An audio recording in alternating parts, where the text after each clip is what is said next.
Hey guys, welcome back to the channel. This is story about what if Naruto is injected with Akatsuki DNA part 1. Before I start, please do support for more amazing content and comments for part 2.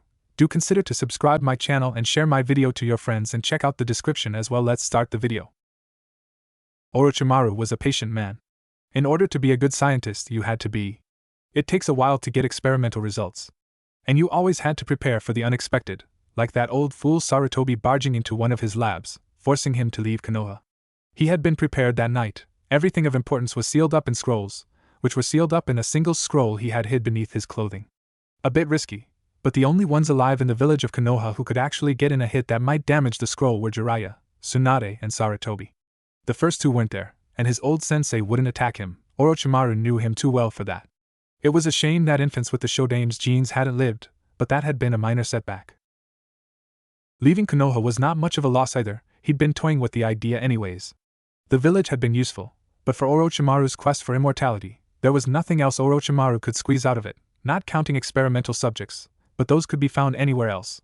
He currently had an immortality jutsu that allowed his soul to take over other bodies, but it was untested and also not really immortality, as there was still a threat of being lethally injured and unable to find a new host. So Orochimaru had left, seeking another place where he might find the answers to eternal life. And he found it. He had been approached by an organization known as the Akatsuki, a group of S-class ninja, much like himself.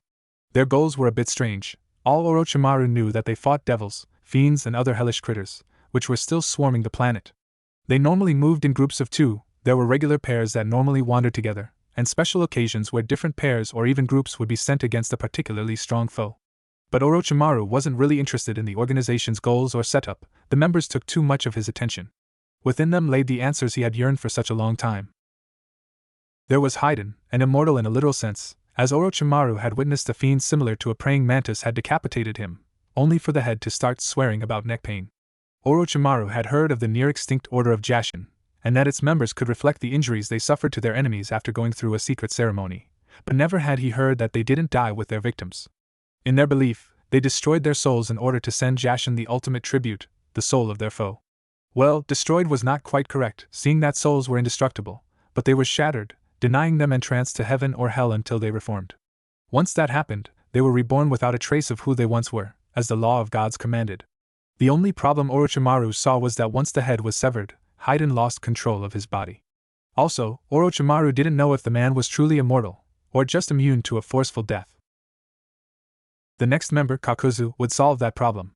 He was Haiden's opposite. While technically mortal, he extended his life by ripping out others' hearts, allowing him to use their strengths, as well as add their life to his own. Orochimaru had no idea how old Kakuzu was, but the man had hinted that he'd fought the Shodame Hokage. If Orochimaru could combine the powers of these two men, he'd have his immortality. But Orochimaru was greedy, so why settle for second best when you had a chance to gain perfection? The other member's ability would be a magnificent addition, truly creating the perfect body. His own regular partner was Akasuna no Sasori, or Sasori of the Red Sands. The two of them disliked each other, but respected the other one's skills and actually worked well together. Orochimaru was interested in human puppets, as it would give him an edge. However, he felt that he had better things to do than learn puppetry, not that that meant he wouldn't like his perfect body to be able to use fallen enemies as weapons. Another member that intrigued Orochimaru especially was Kisame Hashigaki. Or more precisely, his sword Samahada. The sword could instantly devour chakra, and not only the limited amounts humans possessed. Orochimaru had seen Kisame shave all demonic and highly toxic Yuki off a fiend on the level of the Sanbai, without any ill effects on the sword. Unfortunately, the damned blade was at least semi-sentient, and refused to let anyone but Kisame wield it. The woman, Konan, did not interest him that much, but he saw the advantages in being able to turn into paper. It would give the expression being overwhelmed by paperwork a whole new meaning, plus nobody expected an attack to come from a pile of blank paper. And the idea was brilliant, Orochimaru would admit that much. Of course, the leader's Rinnegan made Orochimaru's mouth water. The first of the Dijutsu, and the most powerful of them all. However, Orochimaru doubted he'd get close enough for a transfer, not that it'd do him much good. Pain wasn't immortal. Still, his skills in an immortal body would grant Orochimaru the strength of a god. As for the last member, Orochimaru wasn't sure what to make of him. Zetsu was an enigma.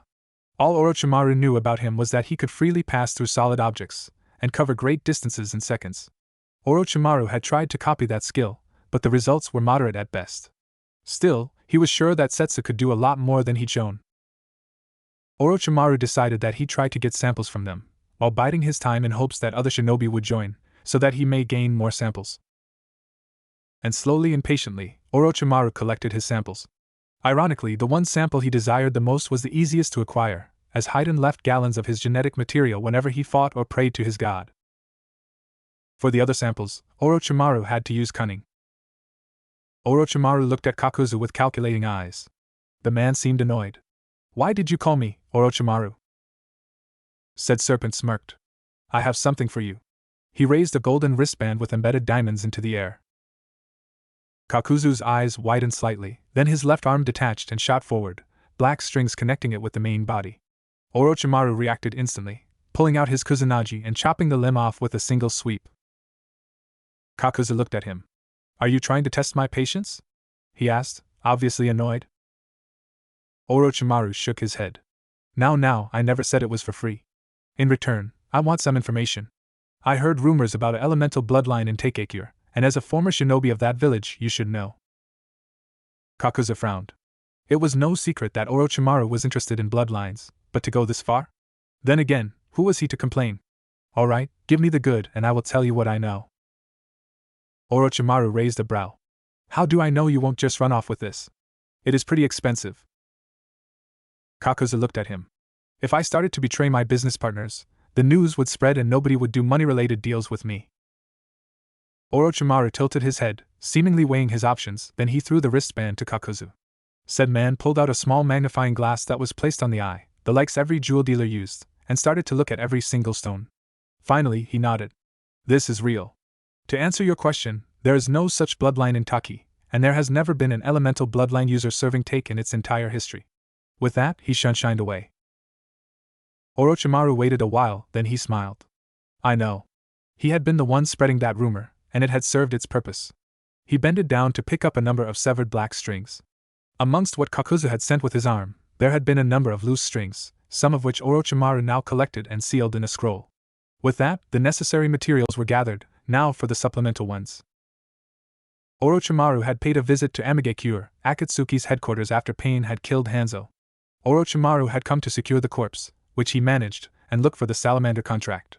He had found that one as well, but it didn't do him any good. The paranoid ruler of AIM had sealed it into a tattoo on his arm, with a seal that required the man's own chakra to work.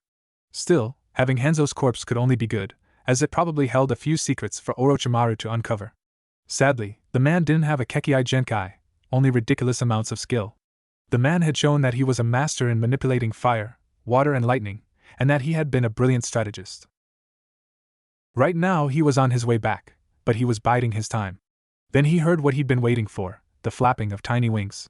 He spun around and released a salve of saban that nailed the paper butterflies to a nearby tree.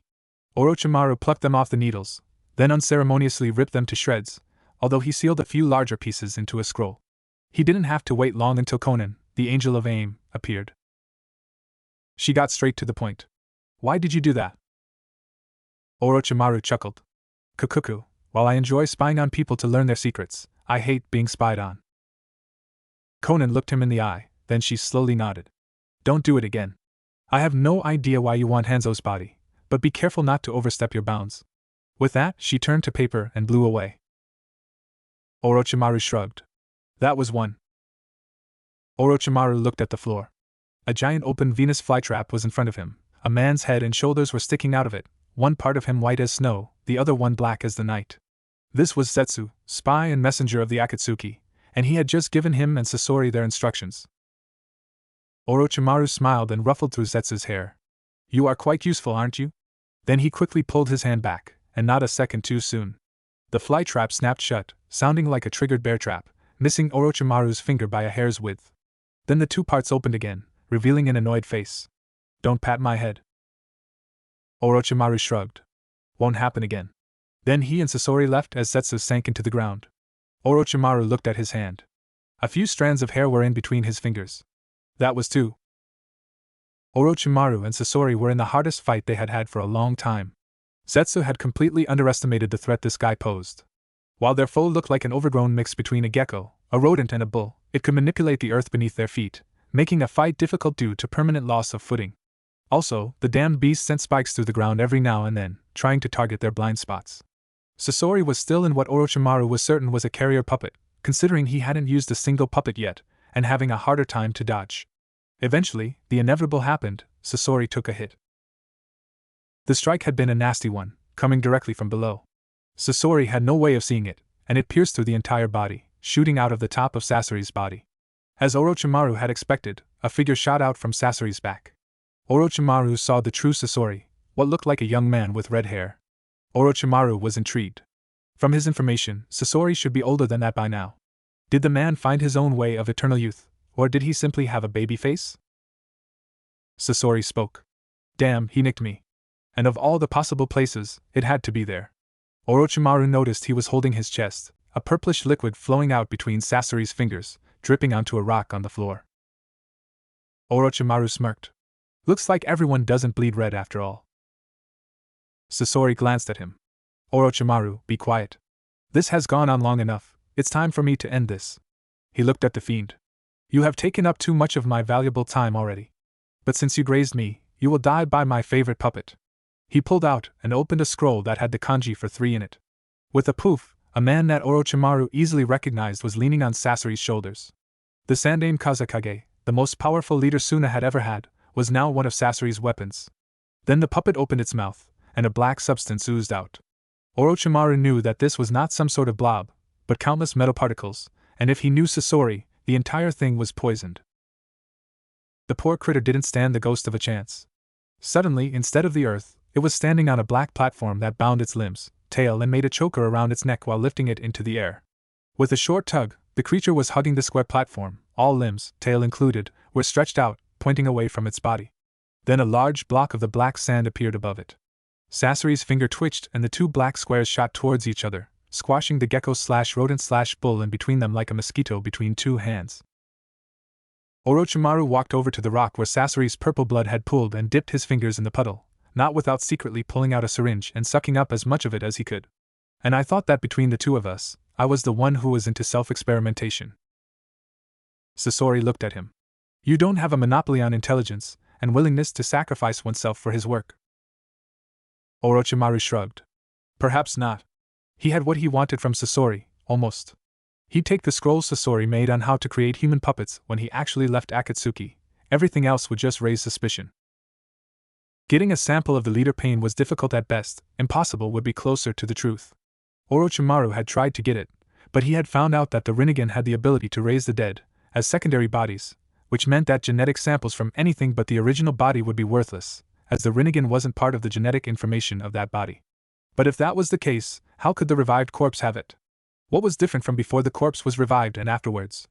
Then Orochimaru had an epiphany. The black piercings on the bodies, he had currently seen too, must be the key. Orochimaru remembered that he'd seen the leader wield similar-looking skewers, and decided to snatch one, just to see what it was. Getting it was easy, as the leader left the broken ones and the ones that were stuck in his enemies' corpses behind. A first analyze gave Orochimaru the answer he had sought. They were made of biomass, and while on first sight their main purpose seemed to be the disruption, a closer look revealed that they were receivers, sending their maker's chakra into whatever was stabbed, disrupting the flow of chakra while opening the way for mental attacks with no way to hit back. But these spikes had to be made of the one that channeled the chakra, and while Orochimaru couldn't check if they had the Rinnegan, he was able to do a basic bloodline test, and to his joy it came out positive. 6 down, 1 to go, plus any potential other members that joined. A hiss of pain escaped Orochimaru's lips when his short flight came to an abrupt end on a few trees. He, Sasori, Kakuzu and Kisame had been ordered to fight a boar demon that was terrorizing villages, for a price, of course. But the damned thing was tougher than they'd expected. The original plan had been to poison it, which was why Sasori and Orochimaru were present, and then just give it a workout till it croaked. But the oversized bacon had decided to make things difficult, as it just refused to drop dead.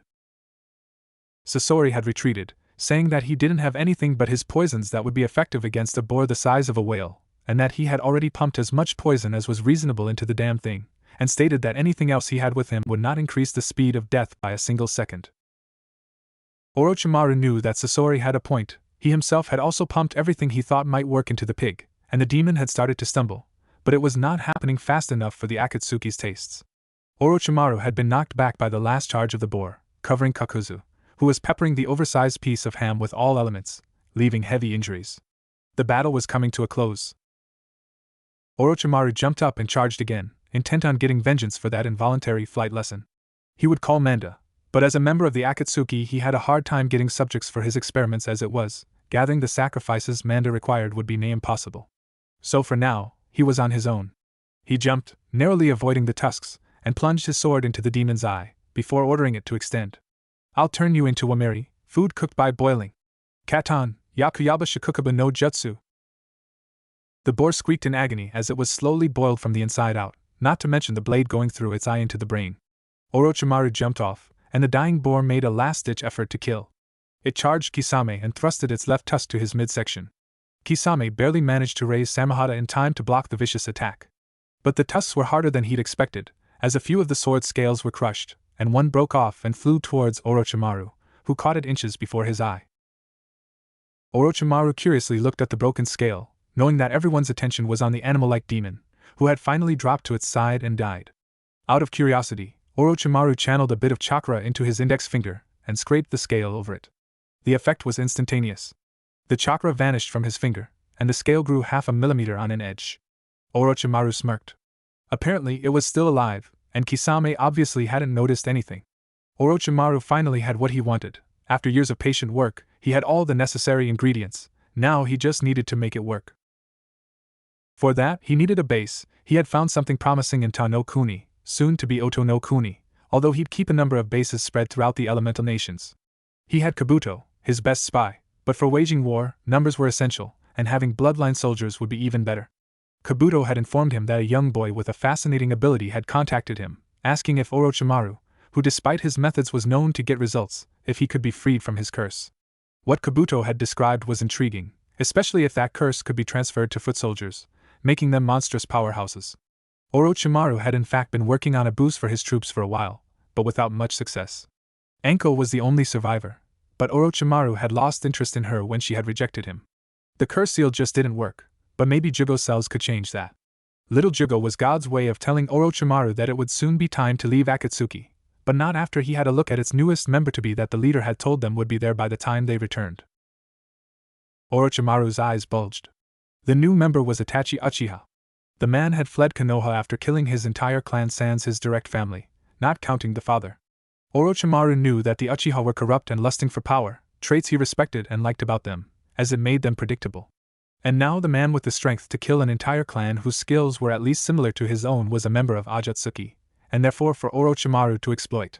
Apparently Itachi had awakened something that had been lost for generations, the legendary Mangekyo Sharingan. With Itachi, Akatsuki now had all the members the leader said they would need sans one. Orochimaru would only need to gather a piece of Itachi to be able to make a body that would unite Akatsuki's powers. The last member was still in the air, and the choice would probably take years Orochimaru could not spare. But to his dismay, Itachi was careful, and didn't trust Orochimaru at all, so it was impossible to get a sample. The young Uchiha was always eyeing him, waiting for him to do something that would give him an excuse to attack Orochimaru. And that gave said serpent an idea? Orochimaru grasped his stump of an arm. His hand was on the floor, in front of Itachi's feet. Orochimaru had taken Sasori's scroll on human puppetry and fled. But Itachi had intercepted him, and in a short but violent battle, he had put Orochimaru through his Tsukiyomi after the Sannin had managed to give him a deep cut just below the cheekbone. Itachi had then used the involuntary freeze-up to sever Orochimaru's hand with the kunai that had scratched him. He looked down on the snake man. "All your tricks are useless before my eyes," he stated. Orochimaru's eyes were filled with hatred. "Then I'll make those eyes mine." With that, he opened his mouth and the long tongue shot at Itachi. Itachi jumped back, preparing for an attack, but the tongue merely wrapped around the hand and pulled it to Orochimaru, who jumped back and started to retreat. Itachi smirked. "If you're thinking about reattaching it, you're wasting your time. My blade is covered with a poison that decomposes flesh. By the time you're anywhere near a place with sufficient instruments for such an operation, all nerve endings will have decomposed. That hand will never function again. Jutsu are forever out of your reach. That one would especially hurt, since everyone knew it was Orochimaru's dream to master all jutsu." The man grimaced. "You underestimate me, Itachi Uchiha, and that will be your downfall." Then he shined away. Itachi returned to the lair and reported that Orochimaru had defected, and that it had cost him his hand. Sasori was still upset. "I don't understand what Orochimaru would want with that scroll. All it does is explain how to make a human puppet, something I decided to make should I ever have an apprentice, but for Orochimaru, it's useless. He's not a puppeteer, and even if he started to learn it now, he would never reach the level of skill necessary to fully utilize a human puppet. Konan rubbed her chin. Orochimaru has the corpse of Salamander Hanzo, one of the few men he ever feared. Perhaps he wants to turn him into a weapon for himself? Sasori nodded. Orochimaru is proud. I can believe that he would do that, and with such a high-specs puppet, he could reach the level of a good user, even if mastery of this art is out of his reach. Haiden chuckled. Well, now that he lost the hand, I'd say the fucker would be mediocre at best. Sasori looked at Haiden. A true master of puppetry can move a puppet, or even multiple puppets, with a single finger. Also, if I know Orochimaru, then by some means, he'll regain that hand. Pain shrugged. That man was always a loose cannon, but his services were excellent. We shall deal with him another time. Right now we have more important things to worry about. Also, I found an S-class shinobi who may take over Orochimaru's role as Sasori's partner. Itachi, you and Kisame, your new partner, will recruit him. Use force if necessary. Orochimaru was in a wonderful mood. He had just encountered a blonde man with mouths on his hands that had the ability to form explosives out of clay. Orochimaru had been forced into a small skirmish, got a few strands of hair and some of the raw clay, and retreated, with the man being none the wiser. He had sealed it away, just like he had sealed away everything else he took from Akatsuki, including the kunai with Itachi's blood. The man had actually believed that Orochimaru had used that move for his hand. No, it had been for the kunai in the hand, but Itachi would have suspected something if he had just taken it. All my tricks are useless before your eyes, huh, Itachi? In the end, you fell for it after all. Granted, I hadn't expected it to cost me my hand, but that's a small price to pay for your blood. With your Sharingan, gaining all the world's jutsu will be much easier, so thank you very much. Orochimaru actually had more of Itachi's blood than the man had realized. The kunai Orochimaru used against him had been a special creation of his. There were small holes in the tip, and the interior of the blade was hollow, covered in stability and vacuum seals. When the blade had entered Itachi's flesh, the vacuum seals activated and pulled blood out of his body. Not as much as Orochimaru would have liked, but any more and Itachi would have felt it.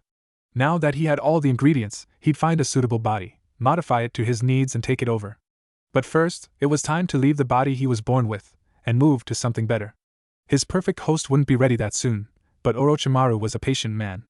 After all, he had all the time in the world. Years passed. Orochimaru had conquered the body of a woman from Kyuubi, the finest sword mistress the village had ever produced. She had been born with high chakra levels as well, which was a plus, but Orochimaru had chosen her for her sword skills, seeing that he retained the knowledge of the body's former inhabitant, and could take that knowledge and all skills with him, unless it was a Kekkai Genkai. The availability of the host's knowledge was vital, as without it, Orochimaru would be forced to go through extensive rehabilitation in order to get used to the new body. All in all, his jutsu was a success, and there were no signs of a rejection. Jugo was everything Orochimaru had hoped he was and more. Orochimaru had no problems extracting the materials needed to research the effect, and was hoping that he would soon be able to transfer it to others safely. He had also gained a number of followers, including the last Kagaya, Kimimaro. Unfortunately, that was where the good news ended. He had found multiple candidates for his new host, used a solution he had created from Haiden's samples, which he had the most from, on them, and waited for the breakthrough. He had seen that his formula theoretically worked, as he had used the same method to give Jugo's abilities to others. It hadn't worked until Orochimaru weakened the solution, essentially reducing the transformation capabilities to a single form. His first successes merely showed the patterns of their seals, giving them an increase in strength, speed and chakra, but failing to achieve his hope, since they died at force to level 2. After some experimentation, he had found a way to safely allow his subjects to reach level 2. Unfortunately, his subjects had been stuck in their monster form, but his research showed that that was due to lacking mental strength, not a mistake in the formula. Many went insane, and Orochimaru resorted to locking them up at outposts, intending to send Jugo there once the process was perfected. But with Haiden's solution, there were no survivors. He was enraged, yet after 6 failed experiments with 50 subjects per experiment, he decided to save the rest of Haiden's blood, which would not last much longer, and instead use Kimimaro. The boy's Kekkai Genkai was something he desired as well, and Kimimaro was only too willing to supply him with the needed materials. Orochimaru considered using him as a host should the process take longer than expected. Yet the experiments with Kimimaro's solution didn't have any more success. Orochimaru was furious, and Kabuto, who had joined Orochimaru in his work and worked his way up to Orochimaru's right-hand man, was working furiously to solve the problem before Orochimaru forgot himself and ended him. Kabuto scratched his head. This wasn't good. Orochimaru-sama's patience was slowly wearing thin, and he had no results. It just didn't work, but he was too smart to tell that to his master. In the beginning, Kabuto had found it almost amusing that nobody survived becoming immortal, appreciating the irony, but now it was his own neck that was on the line. If it went on like this, Orochimaru might get the idea that an accelerated regeneration like his was needed in order to succeed. Kabuto had tried it, and for a moment, it seemed to have worked, but in the end it had failed as well. There seemed to be one piece of the puzzle he was missing. How do you get someone to survive something that has a 100% chance of killing them? Where do you find a person that doesn't die, despite logic, experience, science, and everything else saying it should? Then Kabuto remembered that he in fact did know such a person. He smiled. This may very well be the breakthrough he had been waiting for. He hadn't finished his thoughts when Orochimaru entered, seemingly in a miserable mood. "How are things going?" he asked. Kabuto shrugged. "The latest batch has died as well." Orochimaru growled and reached for something. Kabuto didn't even want to know what it was, so he quickly continued, "But I have thought of something that has fairly good chances of working." Orochimaru raised a brow. "I'm listening, Kabuto. But your fate may ride on this, so choose your words carefully." Kabuto nodded.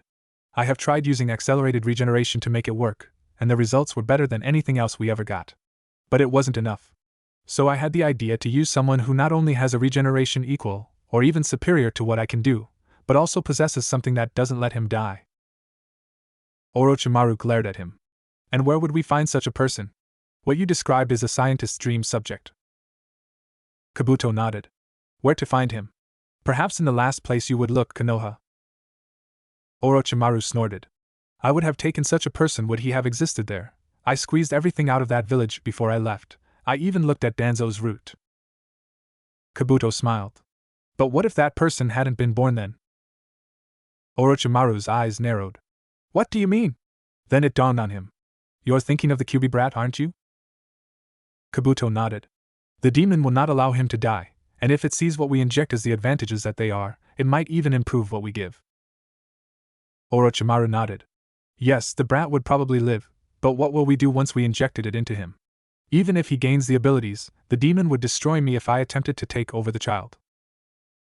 Kabuto shrugged. "Suppose that we extract the demon before the actual takeover." Orochimaru frowned. "If a bijou is extracted, the Jinchuriki brilliant. With Haiden's power, he'd survive the extraction, and we could extract sperms for offspring just in case." Kabuto nodded. "That has the highest chance of success from anything I came up with so far. I could probably easily convince the child to join us, seeing that Konoha is making his life hell." Orochimaru chuckled. "Kukuku, yes, the most peaceful and kind of all villages, beating on an innocent child. We can't let that happen, Kabuto, now can we?" Kabuto smiled and pushed up his glasses. "Of course not, Orochimaru-sama. Shall I start gaining the boy's trust?" Orochimaru shook his head. "I have no idea if the Akatsuki is still onto me, so time is of the essence. We don't need his cooperation, just bring me the child. We have to get started as soon as we can." Kabuto bowed. "Understood." Naruto glanced behind him. It was October 10th, his 8th birthday, and he was spending it like all previous birthdays, running for dear life. He didn't understand why he was so hated, but he had noticed that people treated him like trash.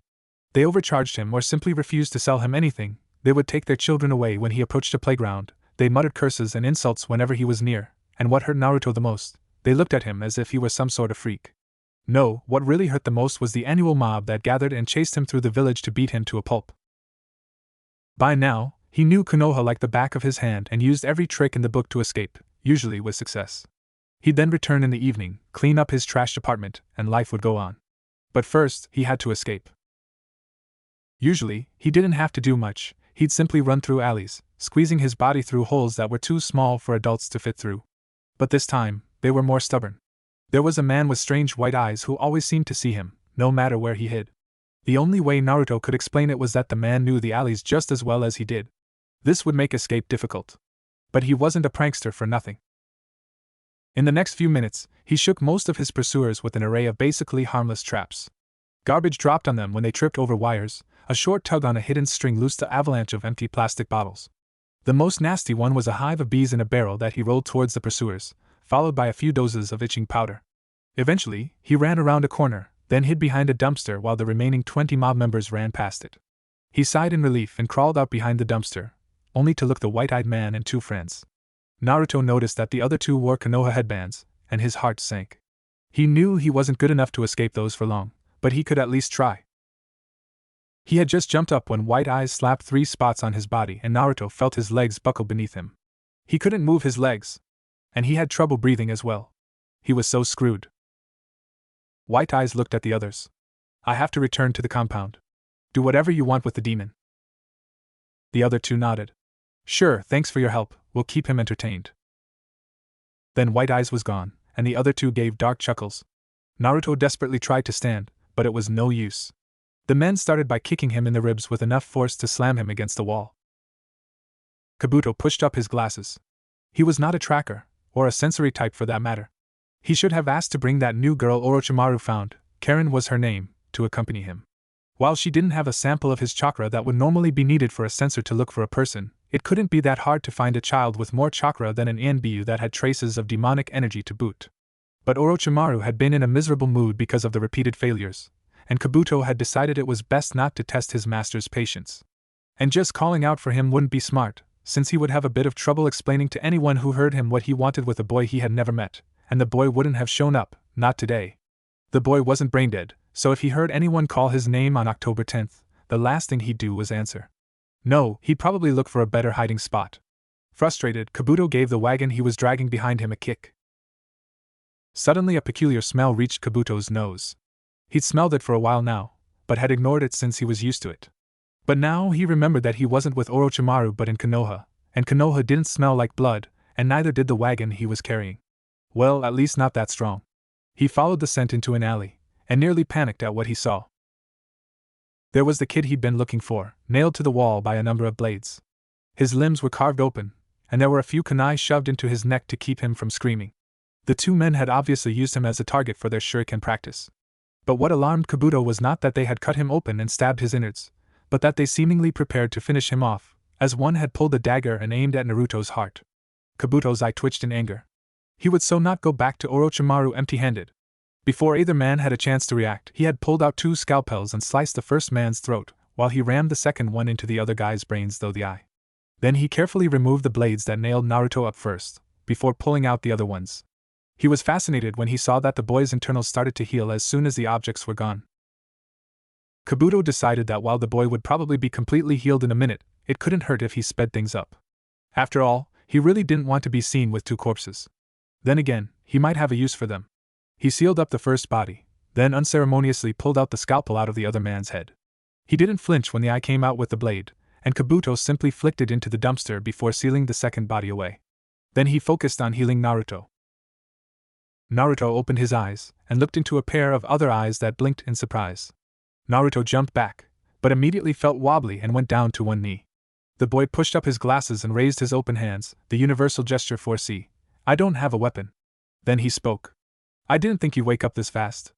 After what you've been through, I honestly expected you to be out cold for at least half a week. Naruto blinked. What was this guy talking about? Then he remembered the 2 men and looked around with a panicked expression. The boy noticed that. Don't worry, those men are gone. By the way, my name is Kabuto. Naruto nodded. I'm Naruto Uzumaki. So, you convinced the men to leave me alone? Kabuto blinked and scratched his cheek. Sure, let's go with that. How do you feel? Naruto looked down at himself. A little shaky, but otherwise fine. Did you heal me? Kabuto nodded. Yes, I did, but you seem to heal pretty good on your own. Naruto scratched his head. He had always healed fast. I guess I do. Thanks for helping me. Kabuto smiled. You're probably exhausted and hungry. Here, it's not much, but have a bento. He pulled out a half-eaten lunchbox. Naruto nodded and started eating. It was pretty good, and Naruto finished it in under 15 seconds. He grinned at Kabuto. Thanks. Nobody ever gave me something just to be nice.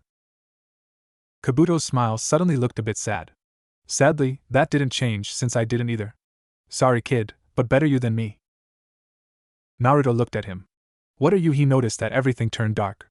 His last thought that he shouldn't have dropped his guard and judged the meal as safe just because it looked like someone had been eating it. Then he was gone. Kabuto almost felt bad for the kid, but he had no choice. And besides, he was excited to find out what would happen in the experiments. Now he had to smuggle Naruto out of Konoha, which was pretty easy. That's why he had brought the corpse wagon. The corpse wagon was a peculiarity of Konoha. Konoha didn't bury its dead inside of the walls, but outside beneath trees, so that the dead may become part of the forest that protects their village. The corpse wagon Kabuto was pulling belonged to the hospital, and they sent it out when patients died in operations or were simply brought here for autopsies before they were buried. That was true for everyone but the Hokage, who was laid to rest in a special shrine with his predecessors by a few trustworthy shinobi who never even whispered the place to outsiders. It had taken Orochimaru years to find the place, since the two trustworthies that he had caught had refused to speak, even under torture. But that wasn't important right now. Fortunately for Kabuto, an old man had recently breathed his last breath in the hospital, and Kabuto had volunteered for the job. Nobody had been suspicious, since while the work was something so harsh that it was used as punishment, the younger generations saw it as a fantastic dare. All alone in a dark forest filled with wild animals. The only companion a corpse. So everyone had simply thought that Kabuto had been dared to do it.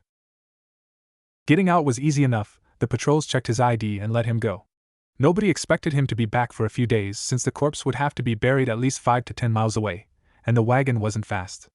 Also, there were a few ceremonies that had to be done. Kabuto waited until he was far away from the village, then he loaded the unconscious Naruto out of the cart, put him in a sack and sealed up the whole wagon. Now he could run with the unconscious bundle over his shoulders and quickly reach the meeting point. From there, he would use a few underground shortcuts to quickly reach Orochimaru before the tranquilizer wore off. Orochimaru was impatiently waiting for Kabuto. The test solution with Kimimara's DNA was ready and waiting for the test subject, and so was Orochimaru. Finally, the door opened and Kabuto stepped in, a promising bundle on his shoulders. Did you succeed? Kabuto dropped the bundle, pulled off the sack, and an unconscious Naruto Uzumaki dropped to the floor. Of course, Orochimaru-sama, said Sannin. Nodded. Good. Then let's begin the experiment. Kabuto nodded, removed Naruto's clothes, placed the oxygen mask on his face, stuck a heart rate detector to his chest, placed a catheter into his arm that was long enough for him and Orochimaru to inject the solutions and nourishment from the outside, and tossed him into the prepared tank filled with a clear liquid. Then he injected the first solution. Now all they could do is wait. From their past experiments, Kabuto deduced that they would have to wait half an hour before something happened. Usually then the subjects croaked, but Kabuto was hoping that that didn't happen here, or he'd be in a lot of trouble and a world of hurt. They left long before Naruto's body started to thrash. Kabuto had decided to wait an hour, so that the changes had more time to take place. When he entered, the first thing he heard was the calming peeping of the machine, telling Kabuto that Naruto's heart was still beating. But he decided to take a blood sample and checked if Naruto now had the Shikatsumiyaku or if the fox had chosen the easy way out and simply burned the solution out of the boy's system. That had been his greatest worry, especially since he didn't share it with Orochimaru beforehand. If this went wrong, then Kabuto would have put Konoha on high alert for nothing. Come on, Naruto, don't let me down now, he muttered as he took the blood. He immediately started to analyze it, while repeatedly muttering, please have it, please have it, please have it, please. Then he got the result. Yes. Sarutobi had called a full council meeting. The clan heads and civilians had gathered, albeit reluctantly. Hayashi spoke first. Hokage-sama, why have you called us? Sarutobi looked at him. I sent my ANBU out to make sure that this is correct, and they have confirmed my suspicion. Naruto Uzumaki is no longer inside of Konoha. The only ones who looked thunderstruck were Ichiraku and Danzo. The clan heads took the situation neutrally, while the civilians openly smiled. One merchant spoke up. Thank you for bringing us the good news, Hokage-sama, but you could have just publicly declared it. Another shop owner nodded. True. 8 years ago, the demon was sealed and now it has left for good. Danzo facepalmed. Then he looked at Sarutobi. Could we have details? Sarutobi nodded. Of course, that's why I called the meeting. One of our ANBU patrols noticed a large amount of fresh blood in a side road in the 3rd district. He took samples and they showed to be of 3 different people. The majority of the blood was from Naruto Uzumaki, but there were 2 others. We have made a head count and found that 2 of our Chunin are missing. We have determined that the blood is theirs. The first merchant jumped up. So the demon murdered them and hid their bodies? Sarutobi shook his head. From the clotting of the blood, we have determined that Naruto bled first. By the time that the former Chunin's blood was spilled, he would have been far too weak to do anything. And you've insulted every ninja in this room and their clans, by suggesting that they would not be able to notice if a sufficient amount of demonic energy to defeat 2 Chunin were released. The merchant looked around and noticed that all clan heads were indeed glaring at him, especially the ones who prided themselves as trackers. He gulped. So those honorable Chunin tried to purge the demon, and were killed by one of his demonic servants. Hayashi looked at him, something akin to pity in his eyes. You're making a fool out of yourself. If the boy had demonic servants, why did he never use them in the 8 years that he lived here? According to some reports, he can barely keep his apartment clean, and he has been beaten every year. Danzo bit his lip. I find the most likely scenario that those 2 Chunin attacked Uzumaki and tortured him, which is not unheard of. Then someone else appeared, killed the Chunin, got rid of their bodies and abducted Uzumaki. I suggest we send a group of our hunter nin as a search party, seeing that whoever took him obviously has the skill to take out 2 Chunin without anyone noticing. Sakuya Haruno jumped up. We are trying to get the D. She noticed Sarutobi's gaze, which had grown very cold, and corrected herself mid-sentence. Damned boy back? After we're finally rid of him? Why? Sarutobi's old teammates nodded, but Danzo rose from his seat. Stupid woman. That child holds the strongest bijou in existence. Do you even understand the concept behind Jinchuriki? You take a demon of uncontrollable power and seal him inside a human. The difference between sealing it in a human or sealing it in an object is simple. An object locks the power away. A human gives you the possibility to control the demon's power. Just because the boy can't control the demon yet, doesn't mean he won't learn it in the future. And now an enemy has him, and can train him to serve him. That means he could train him to destroy Konoha. If that doesn't work, he could simply bring Uzumaki close to Konoha and break the Yandame's seal. Then the Kyuubi would be free, and I doubt it has forgotten us. Do you really wish for a repeat of what happened 8 years ago? Sakuya shivered, but she remained strong. We have the Hokage and Jiraiya, our greatest seal master and teacher of the Yandame. Now that it has been done once, it would be easy for the 2 of them to seal it away once more. Shibi Aburame spoke, for the first time. Presuming it were possible, we have already learned that the Kyuubi can only be sealed into a child. Where would we find such a child? Shikaka snorted. He's right. After what happened to Naruto Uzumaki, nobody will offer their child for such a sealing. Why should they? So that they can see their child beaten and be shunned for giving birth to a demon? Or perhaps we mistook Sakuya and she was volunteering her child for such a sealing should the Kyuubi show up in front of our gate right now. Sakuya paled. She would never give Sakura away to have the demon sealed inside of her. But she understood one thing. Why should any parent feel other than she did? They were right, even if they could get the seal, they wouldn't have a vessel. Not even orphans were an option, since the orphanages had the right to deny usage of the children under their supervision. Shikaka took her silence as an answer. I didn't think so. Hokage-sama, I can't believe I'm saying this, but I support Danzo's suggestion. Sarutobi nodded. Any objections? There were none. Everyone was far too frightened by the idea of Kyuubi appearing again to object. Sarutobi looked around. Very well, the hunter nin will be dispatched immediately. Orochimaru looked at Kabuto, expecting positive news. And? He asked. Kabuto smiled. He survived. I checked his blood, just in case, and the results are positive. He has the bloodline. Orochimaru smiled. Excellent. We'll give him a day to recover, then we'll inject the first sample. Kabuto nodded. Which sample will we use first? Haiden's? Orochimaru frowned. No. The Kyuubi helps our procedure because he might die with his host otherwise. If we make him immortal now, it might not support any further changes, choosing to wait it out instead. We'll begin with that Iwanin's, Deidara was his name I believe, sample. By the way, have you found out anything about that clay he used? Kabuto shrugged. I analyzed it, but honestly, I was wasting my time. It's ordinary sculpting clay, although a very expensive one, nothing special about it. I theorized that any clay or even simple mud would work as well, but I really can't say without further research. Orochimaru nodded. If you were correct, that would be even better, since it would mean that I'd have an unlimited supply of explosives. But you have to be patient for your experiments.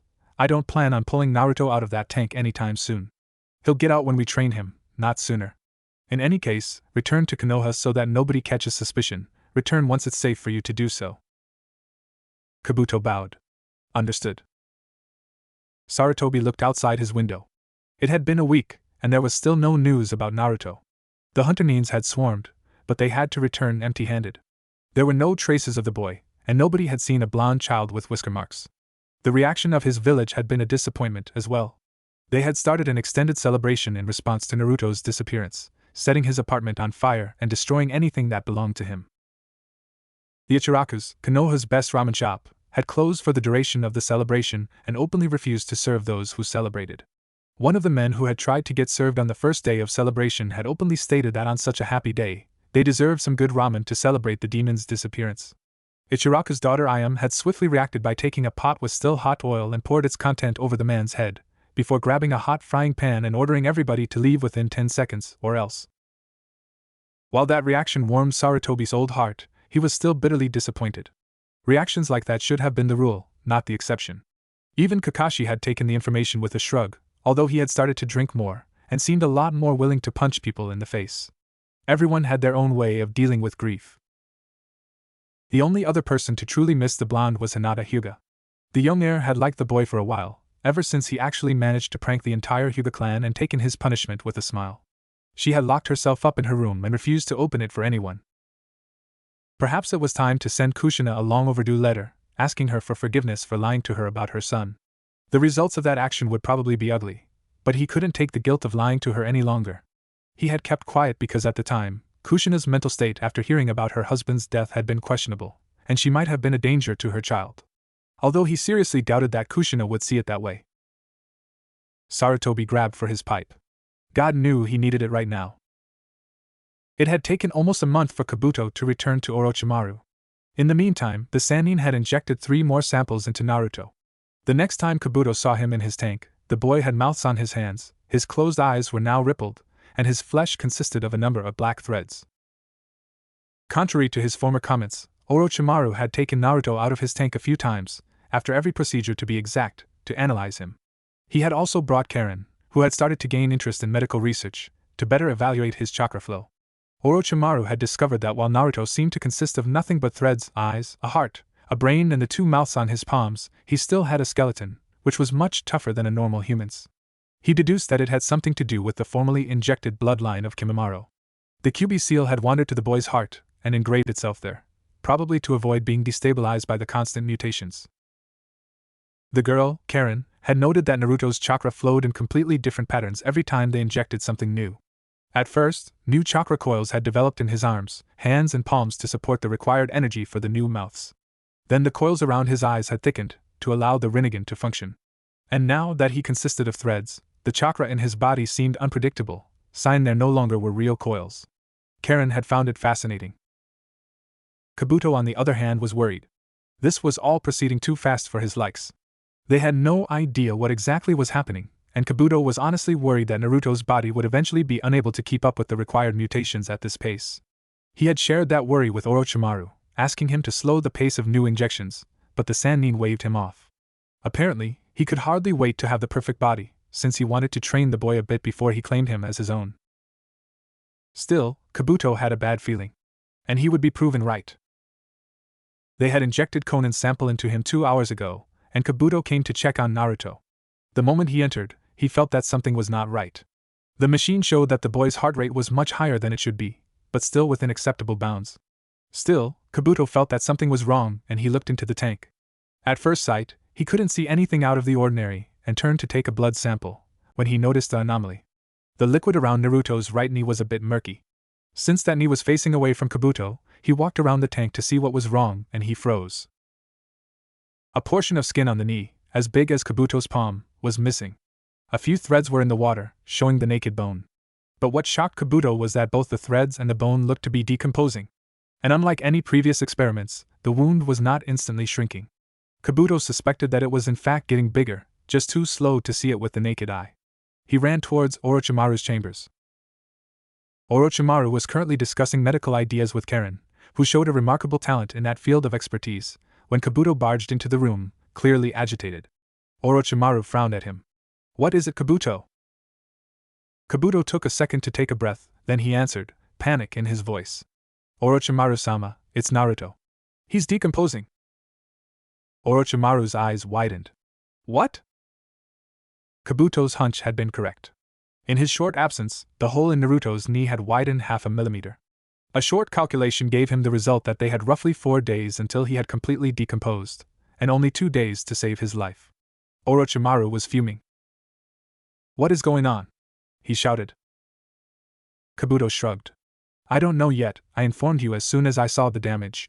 "Karen, what is going on in him chakra-wise?" Karen focused, and shuddered at the demonic feeling. An enormous amount of Kyuubi's chakra is flowing into his knee. As far as I can tell, it's trying to repair the damage. But the chakra of the cells is too chaotic for me to tell clearly what's wrong, but it feels like the internal chakra is shredding the cells, and doing it faster than Kyuubi can heal. Without that healing factor, he'd probably be dead by now, and nothing but a murky cloud in the tank in 10 minutes, tops. Orochimaru let loose killing intent that left the other two on the floor. How and especially why is this happening? And how can we fix it? Kabuto focused. Orochimaru-sama, we have to take samples and analyze before we can make a deduction. With the current speed of decomposition, we have 2 days to save Naruto. The killing intent vanished and Kabuto and Karen could stand. Then you two better not waste any time. I want results. Kabuto and Karen glanced at each other, then they hurried to pull Naruto out of the tank to take samples. Karen, have a look at this, Kabuto said, looking up from a microscope. Karen, who despite all her talent simply didn't have the experience to discover the problem and was literally in tears, wiped her face clean and hurried to the bespectacled boy. She looked into the microscope.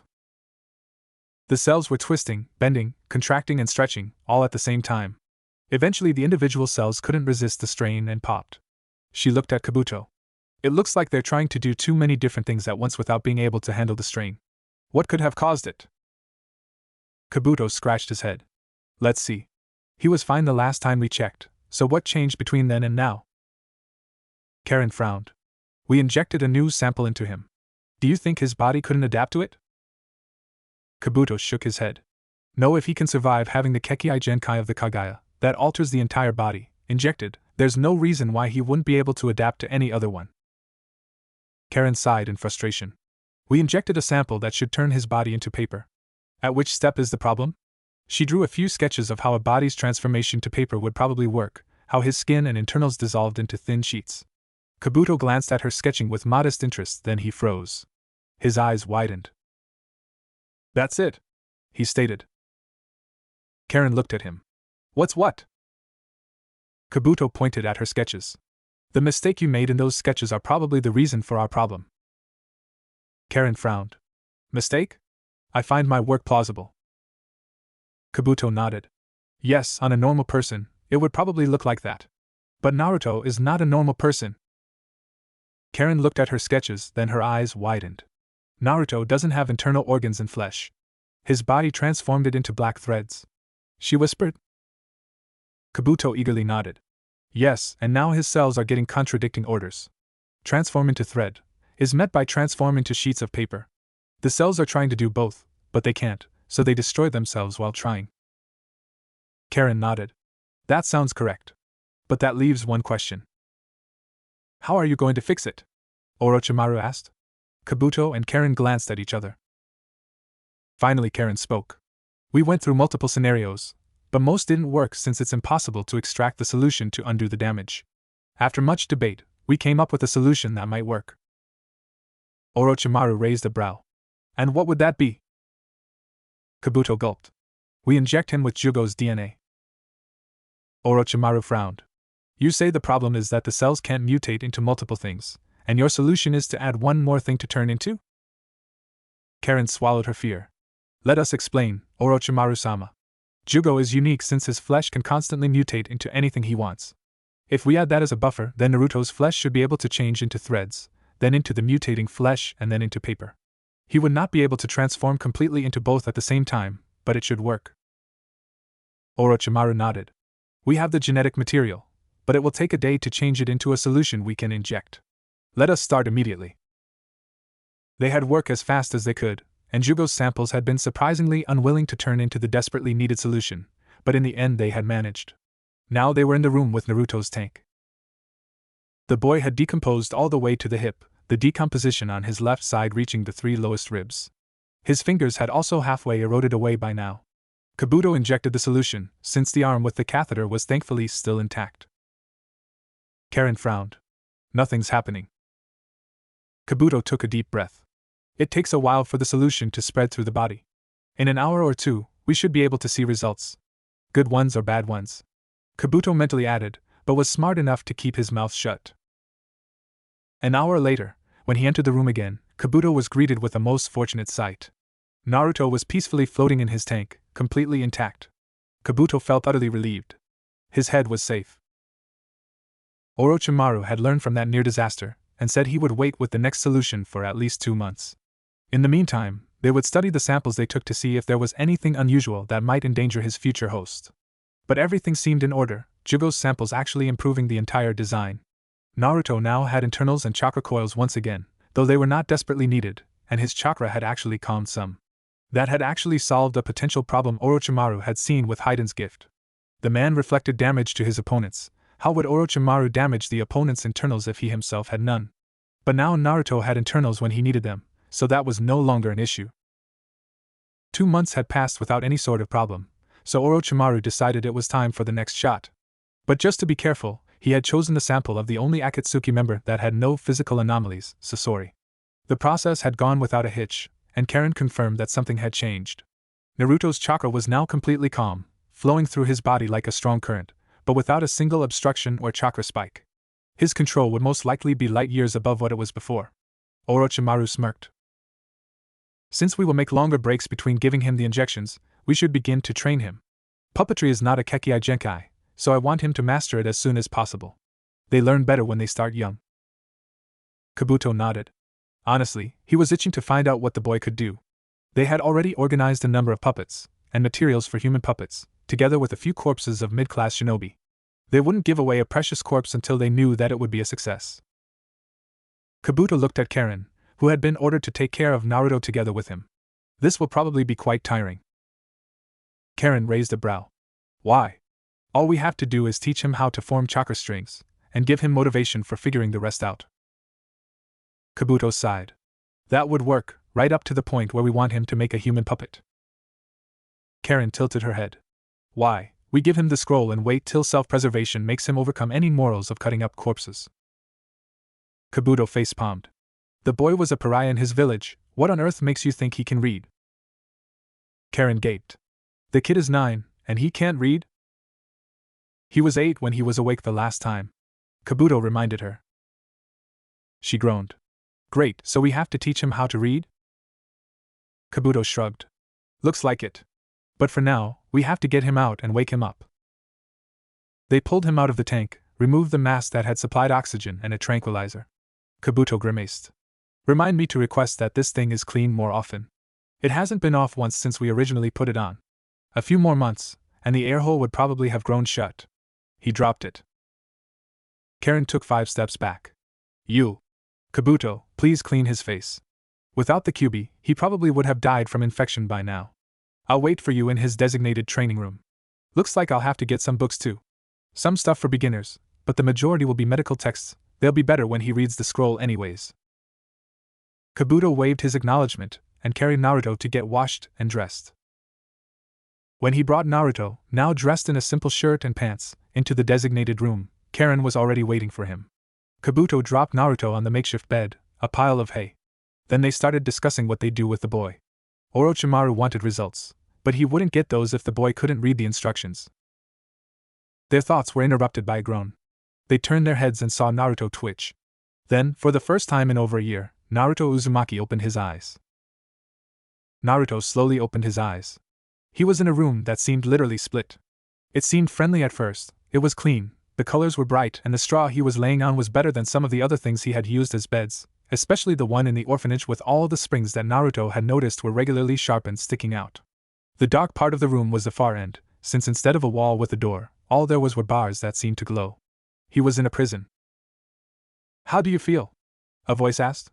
Naruto turned his head and saw 2 people sitting on chairs. One was a girl roughly his age with glasses and long red hair, the other one was that Kabuto that had knocked him out. How long had he been out? A few hours, a day, or more? If he only knew. Another weird thing was that both were surrounded by a weird haze. The girl's haze seemed to be sizzling, while Kabuto's was somewhat strained. He looked at them. Where am I? Why are there glowing bars on the wall? And what is that stuff around you? The two looked at each other with raised brows. Then Kabuto spoke. I'll answer your first and second question later, although I might add that the bars are not glowing. As for your third question, it's called air. We breathe it. Aside from that, there's nothing there. Do you see something else? Naruto looked at them as if they had lost their minds, though it was hard to tell with the emotionless eyes of the Rinnegan. Only the weird mist thing surrounding you too. How can you not see it? It's right in front of you. A second ago, yours seemed kinda strained while hers, he pointed at the girl, was sizzling or boiling or something like that. Now both of yours are just going in swirls. The two looked at each other again, another unseen conversation going between them. Then Karen spoke. Since I'm a sensor, I can tell that there's chakra in the bars from the seals, and that we are surrounded by our chakra. Maybe that's what you're seeing. Naruto looked at her. I could never see chakra, so why now? And who are you? Why am I here? Karen blinked. That's right, I haven't introduced myself yet, have I? My name is Karen, you already know Kabuto. We're working for someone, I doubt you've heard of him, his name is Orochimaru. Naruto frowned. No, doesn't ring a bell. Again, why am I here? He tried to jump up, but he misjudged the length of his legs and fell to the floor. Karen looked at Kabuto. They'd have to teach him how to walk as well? Then again, the boy had grown with the nutrients he received, and he hadn't moved for over a year. It was no wonder that his brain hadn't adjusted to the longer limbs yet. Hell, it was amazing that his muscles still functioned this well after a year in a tank. Kabuto sighed. You shouldn't try to move that much, you've been out for a while and your mind needs to adjust to your body. As for why you're here, it's kinda complicated. For now, all you need to know is that you have to stay here a while, and that Karen and I are going to teach you a few things, reading amongst them. Karen looked at Kabuto. You're forgetting medicine and anatomy. He'll learn the basics of that, as he'll need it later. Kabuto shrugged, bored. I know. But let's not get ahead of ourselves. First he has to learn to read, and how to form chakra strings. Naruto looked at the two people. So, you plan on teaching me? Why? The two shared a look, and a sweat drop. Kabuto cleared his throat. Let's just say we're under orders to turn you into a shinobi, and you'll gain the ability of a puppeteer, a rare but very useful talent. Naruto raised a brow. Puppets? How is that supposed to help? He had concluded that in his current situation, there was no way out for him. If he wanted to get out, he'd have to go along with their plans and look for a good chance to escape. He didn't know it, but Sasori's solution had done more than just improve his chakra control. It had also raised his IQ a good 70 points, and it had already been above average. Naruto now had the mental resources of a genius in the making. Karen shrugged. There are special combat puppets. The size of a human, and usually stuffed with all sorts of nasty surprises. Okay, now that that's cleared, let's start with the chakra strings first. Reading later, and learning how to move without falling over your own feet could probably be helpful as well. She and Kabuto had already clearly outlined the does and don'ts of Naruto's training. Puppeteering, yes, that was why they were here. Medicine and anatomy, yes, as they needed him to be able to make human puppets, and he had to understand enough from the scroll to not royally screw up. Usage of the mouths, yes, as it was not only interesting, but it was also the part Naruto was bound to notice in a short amount of time. Learning how to turn his body into strings and control his bone structure, maybe later, it gave ideas for dark, cold nights. Teaching him how to transform into sheets of paper, no, they didn't need that yet, and the seals on the bars hadn't been modified to create a barrier yet. If the boy escaped through the bars, Orochimaru would play bowling with their heads. The Rinnegan, hell no! They really didn't need Naruto taking the place apart, or fling them through the air like leaves in a storm. And as if on cue, Naruto looked at his hands, probably wondering how he'd make the strings. He gasped in shock. Why are there mouths on my hands? He shouted. Kabuto sighed. I was hoping you'd take a little longer to notice them. Those mouths are a Kekkei Genkai, a ability unique to clans. They are something only people with DNA like yours can use. You can't eat food with them, as they're not connected to your stomach, and you can't talk with them, as they have no vocal cords, or connections with the lung. Naruto stared at his hands. What do they do? Karen coughed. We're not entirely sure yet. What we do know for certain is that you can animate clay into moving figures that explode with a great force by letting your hands chew it. What we don't know is if you're restricted to clay or can use anything of the nature like mud. Naruto looked at his hands. So one of my parents had these too? Kabuto and Karen glanced at each other. Maybe. We honestly have no idea, but it's possible. It was. They just didn't say how likely it was. Naruto nodded. Okay. Since I seem to have little choice either way, let's start. Karen nodded, waved him closer to the table with the scrolls, and they started. The next weeks passed quickly for Kabuto and Karen.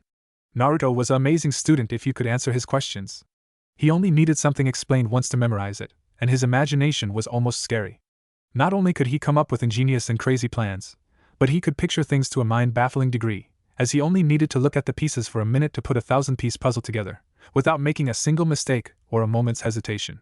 Teaching Naruto kanji had also been much easier than Karen had feared, and from the way they were going through the scrolls, he'd probably knew enough to become a mediocre doctor in a few weeks. Forming chakra strings had taken a week, but now the boy could instantly summon them. They had also found time to test out Deidara's bloodline. It turned out that Naruto could use any type of earth in at least semi-liquid state as explosives, even wet sand worked. But it couldn't be dried dirt, and there was some sort of order for the effectiveness of the explosives. Deidara's clay worked best, seeing that it was of a high quality. Clay in general seemed to be the most effective material for the bombs, while mud and wet dirt were not as good. Orochimaru had been patient, understanding that rushing the puppeteering without Naruto being able to understand what he was supposed to do would be a waste of time and effort. Also, the room where Naruto would train puppetry had to be prepared, and the corpses of mid-class shinobi that had been gathered for human puppets had been sealed into scrolls, then organized according to their elemental affinity. They couldn't gather corpses of high ranking, as the villagers might have thrown a fit if high-class shinobi vanished. Now it was time to teach Naruto puppeteering, before he would receive Itachi's sample. Who knew, the Sharingan might actually make it easier for the boy. They had prepared a training room for Naruto, and already used the trusted narcotics to knock him out. Now all they had to do was wait. Naruto woke up with a small headache. He looked around to find himself in a new room. He was laying in a new pile of hay, but beside that, the room was different.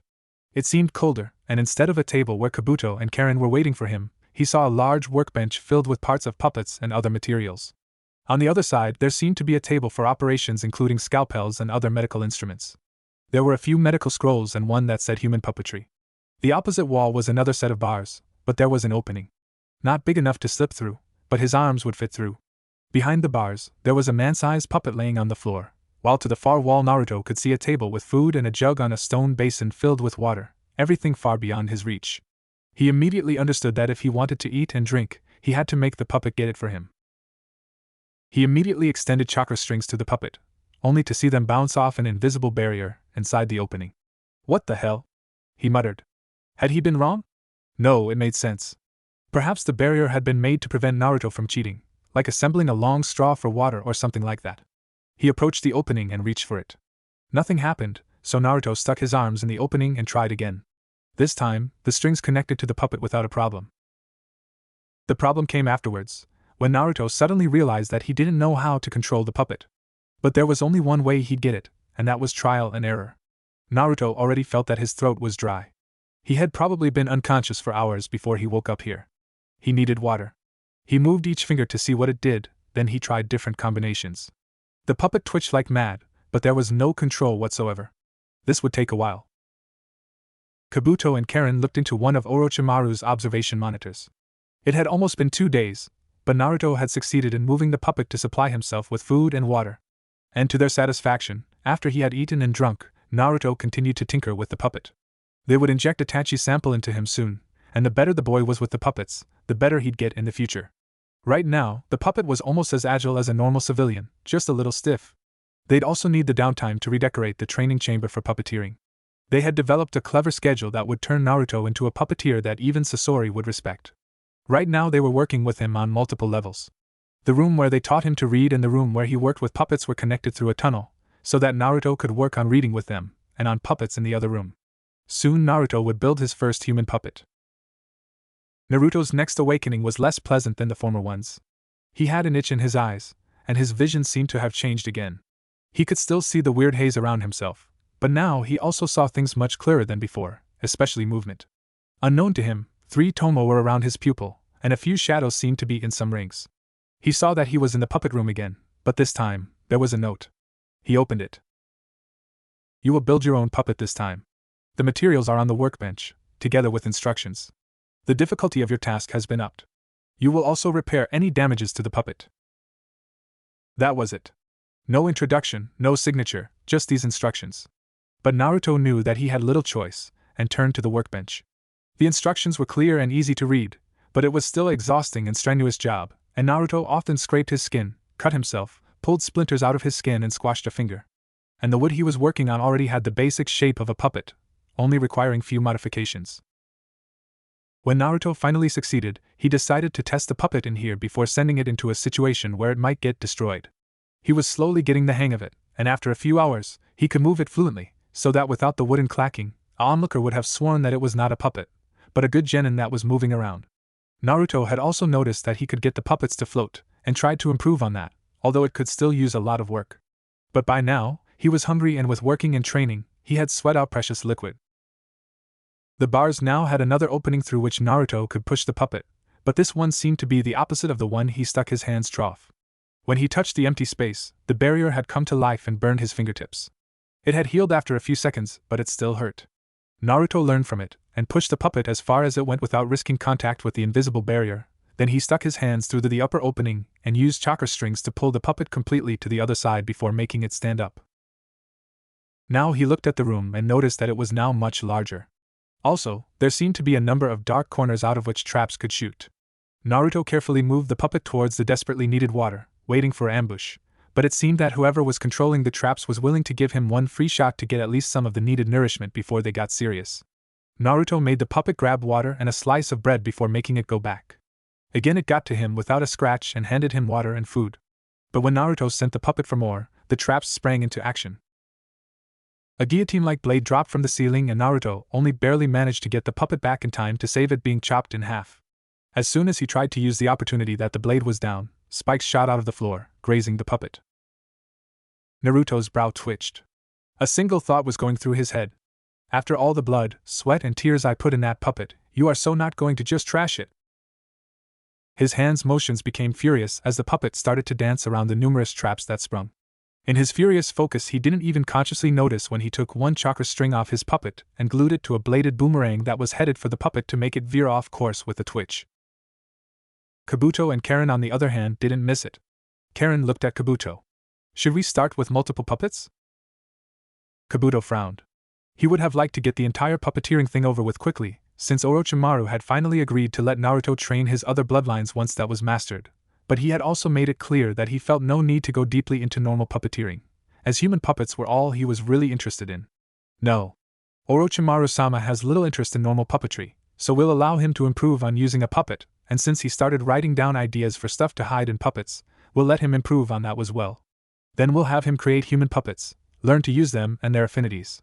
Once that's done, he'll learn how to control more than one of them at the same time. 2 at first, with identical traps, then with individual traps that will force Naruto to split his attention.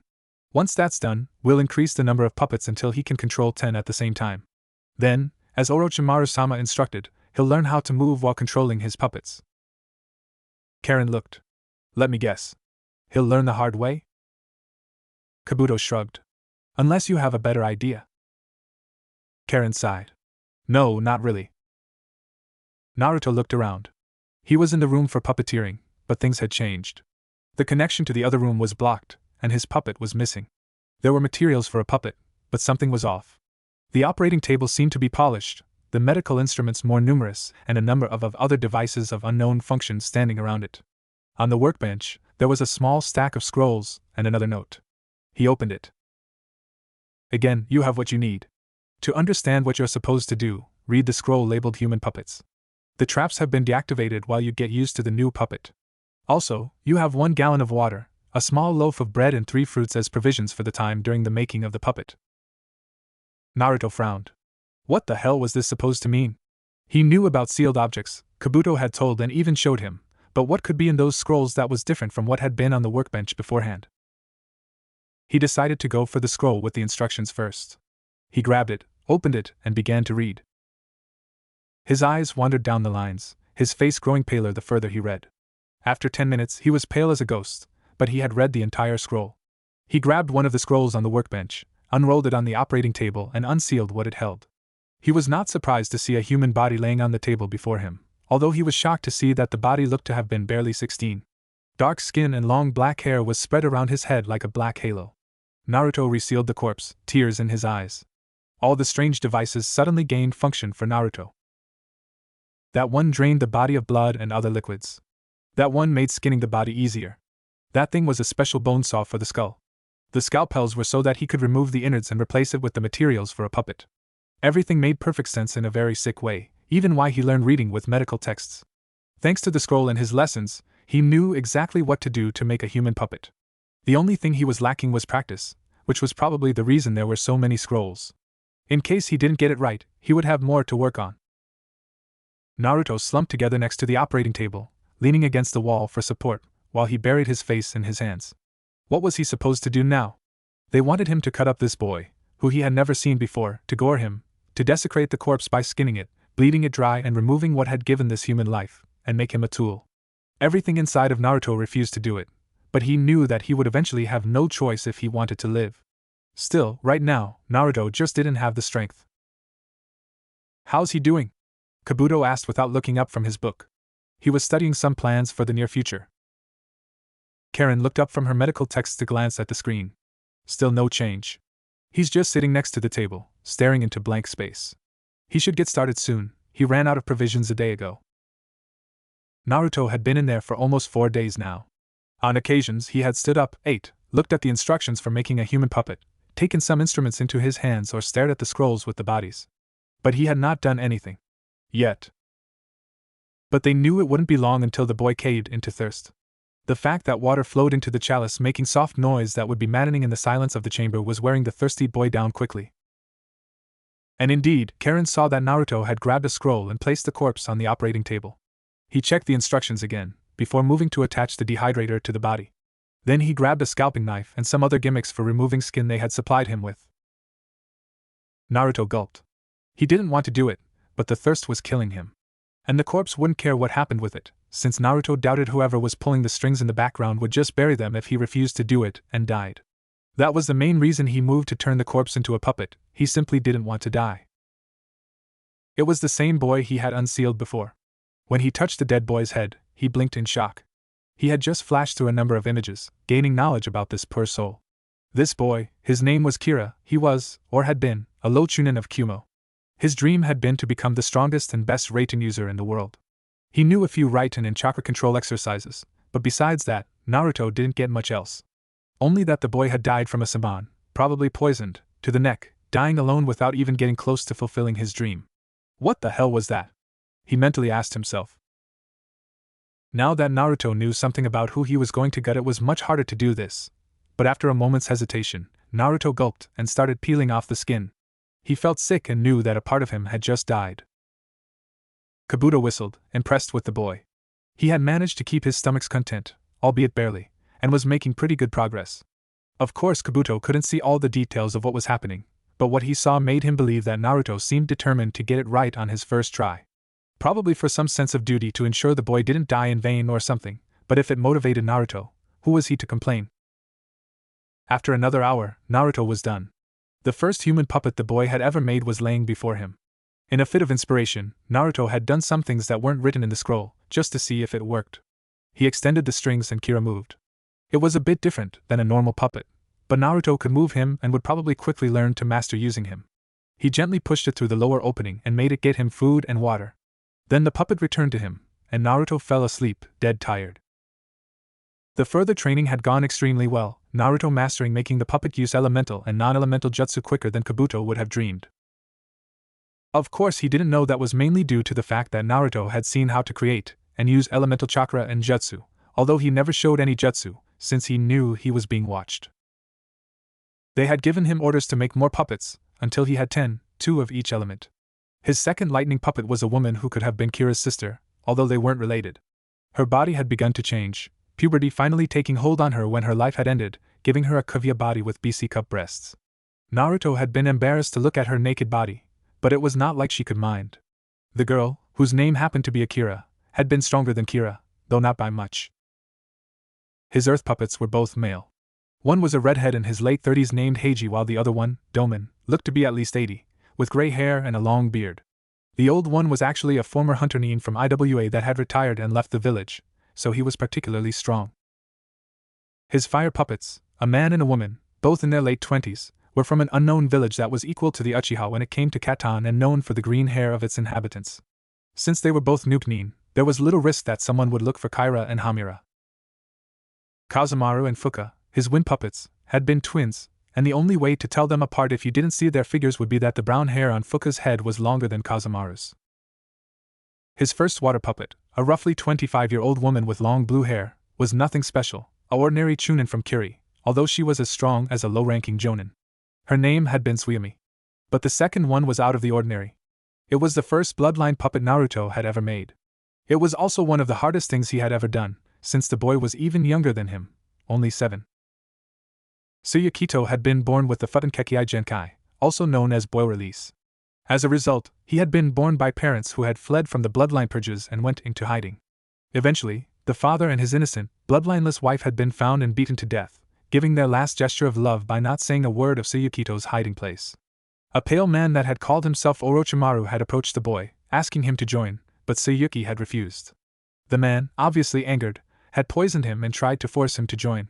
Tsuyuki had refused to the end and died of the poisoning. For the first time, Naruto saw who was holding him captive. This pale man with the creepy laugh and very short patience. He had never believed that he was just being trained for charity's sake, but now he started to worry what these people had planned for him.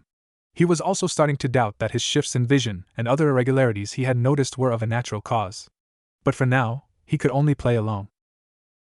And play along he did. He had managed to retain Tsuyukito's Kekei Genkai, and had been forced to learn how to operate multiple puppets at the same time. At first, he had to control 2 puppets, one with each hand. The traps had been identical in the beginning, but had changed quickly, forcing Naruto to split his attention on multiple things. Then he had been ordered to control the puppet with less strings, and with time, he had been forced to operate 10 puppets independent from each other, and all at the same time.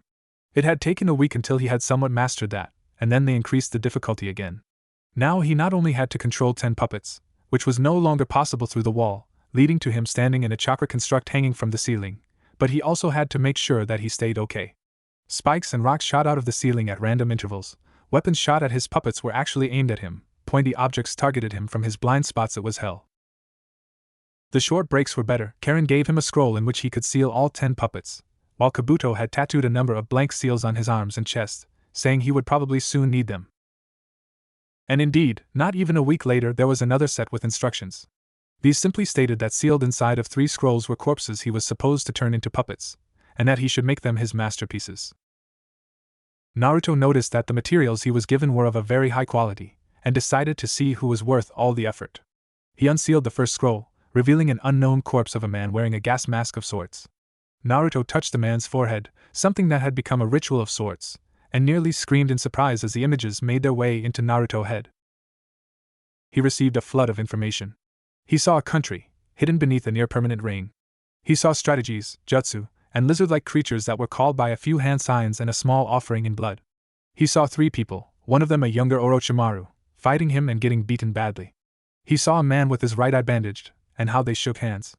The man was wearing a Konoha insignia, and another one Naruto had noticed on some of the masks of people tailing him. Then there were images of looking down on a small group, but 3 people seemed in focus. One of them, a woman named Konan, was captured, and if one of the 2 boys didn't die, the girl would. The spiky-headed one, Yahiku, jumped at his friend Nagato and was killed, just as he had planned.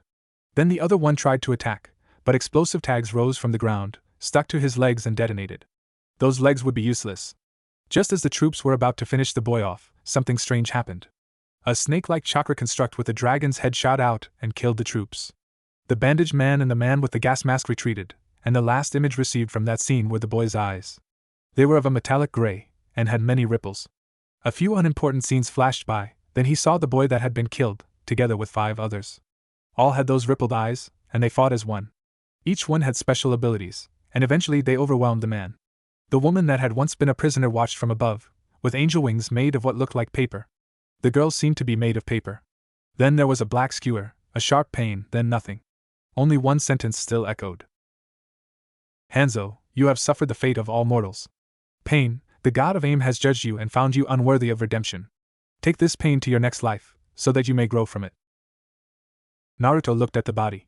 This man had been an amazing shinobi, and he had had some pretty big enemies as well. He wondered how Orochimaru had gotten the body, as the man, Hanzo, was obviously stronger than him. Then again, he wouldn't get an answer, but he would go hungry or be punished.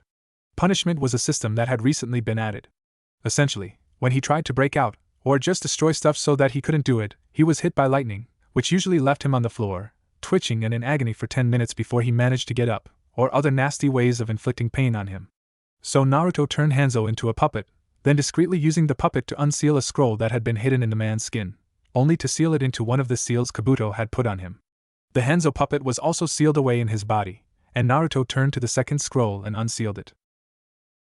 He jumped back, tripped and landed on his back when he saw who was laying on the table. Either the Shodaime had a look-alike, or he was laying on Naruto's table. Naruto was hyperventilating. Why the hell was the Shodaime laying on the table? Naruto resealed him and grabbed the last scroll, just to see if his suspicion was correct. It was. In front of him lay the Nidaime. Naruto resealed him and collapsed sobbing. Making human puppets out of strangers had torn him apart, and now they wanted him to desecrate two of the people he had admired. Why him? Why did they do this to him? Hadn't he suffered enough already? He grabbed a clean scalpel and played around with it, then cutting his wrist. To his shock, instead of blood, he saw brownish-gray flesh that suddenly grew black strings and mended his skin together. As soon as the skin was reconnected, a section of Naruto's arm turned into a sheet of paper, covered the stitch and returned to normal skin. Not a trace of the cut had remained, and Naruto was sure that he had seen the brown flesh mend together by itself. He stared at his arm, then at the still-clean scalpel. That was when he noticed another irregularity. He was holding the small blade so that its wide side was facing him, and he saw his reflection. The face was still the same, although a bit thinner with slightly colder features. But what shocked him were his eyes. They were rippled, just like Nagato's and later Yahiko's. Did that mean they were related? His skin had turned to paper, just like that woman's, so perhaps those people were his parents. But then, why did he have mouths on his hands as they were in aim, while the people who had mouths like him lived in IWA, according to Kabuto? Well, the nations were bordering on each other, so it wasn't impossible for a crossbreed to exist, but none of the people he saw had anything unusual on his hands. So they weren't his parents. Then Naruto noticed that his eyes were different from Nagato's. There were 3 tomo around his pupil, something that neither Nagato nor Yahiko, if it really was him, had possessed. It reminded him of what the people in that walled section of Konoha had, when their eyes turned red. He knew because he had once landed there by accident, and was brutally beaten, then left to die while anyone who passed him would give him another kick. He probably would have died there, if not for one woman and her 2 children, a boy and a girl, who had smuggled him out of the compound. He had never learned his savior's names. What was going on? Naruto's mind finally provided him the answer. He was an experiment. He had been one before, when a group of people had kidnapped him and operated on him, giving him shots and forcing him to eat things that were clearly not good for him, so he was no stranger to the feeling of being experimented on. The gray flesh, the mouths, the eyes, the strings and the paper, none of that was his. It was something they had done to him. And now that Naruto realized it, he suddenly ghost pain of maddening intensity. He was physically remembering what his body had went through, and it was hell.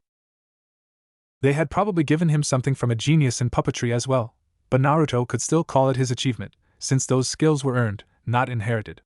Everything he had believed, all his hopes of having a family somewhere, it was all crushed. And as pathetic as it was, he couldn't even end his misery. He slowly rose, gave a short prayer to the Hokage for what he was about to do. If he wanted to talk to Kabuto and Karen, he had to finish the given task.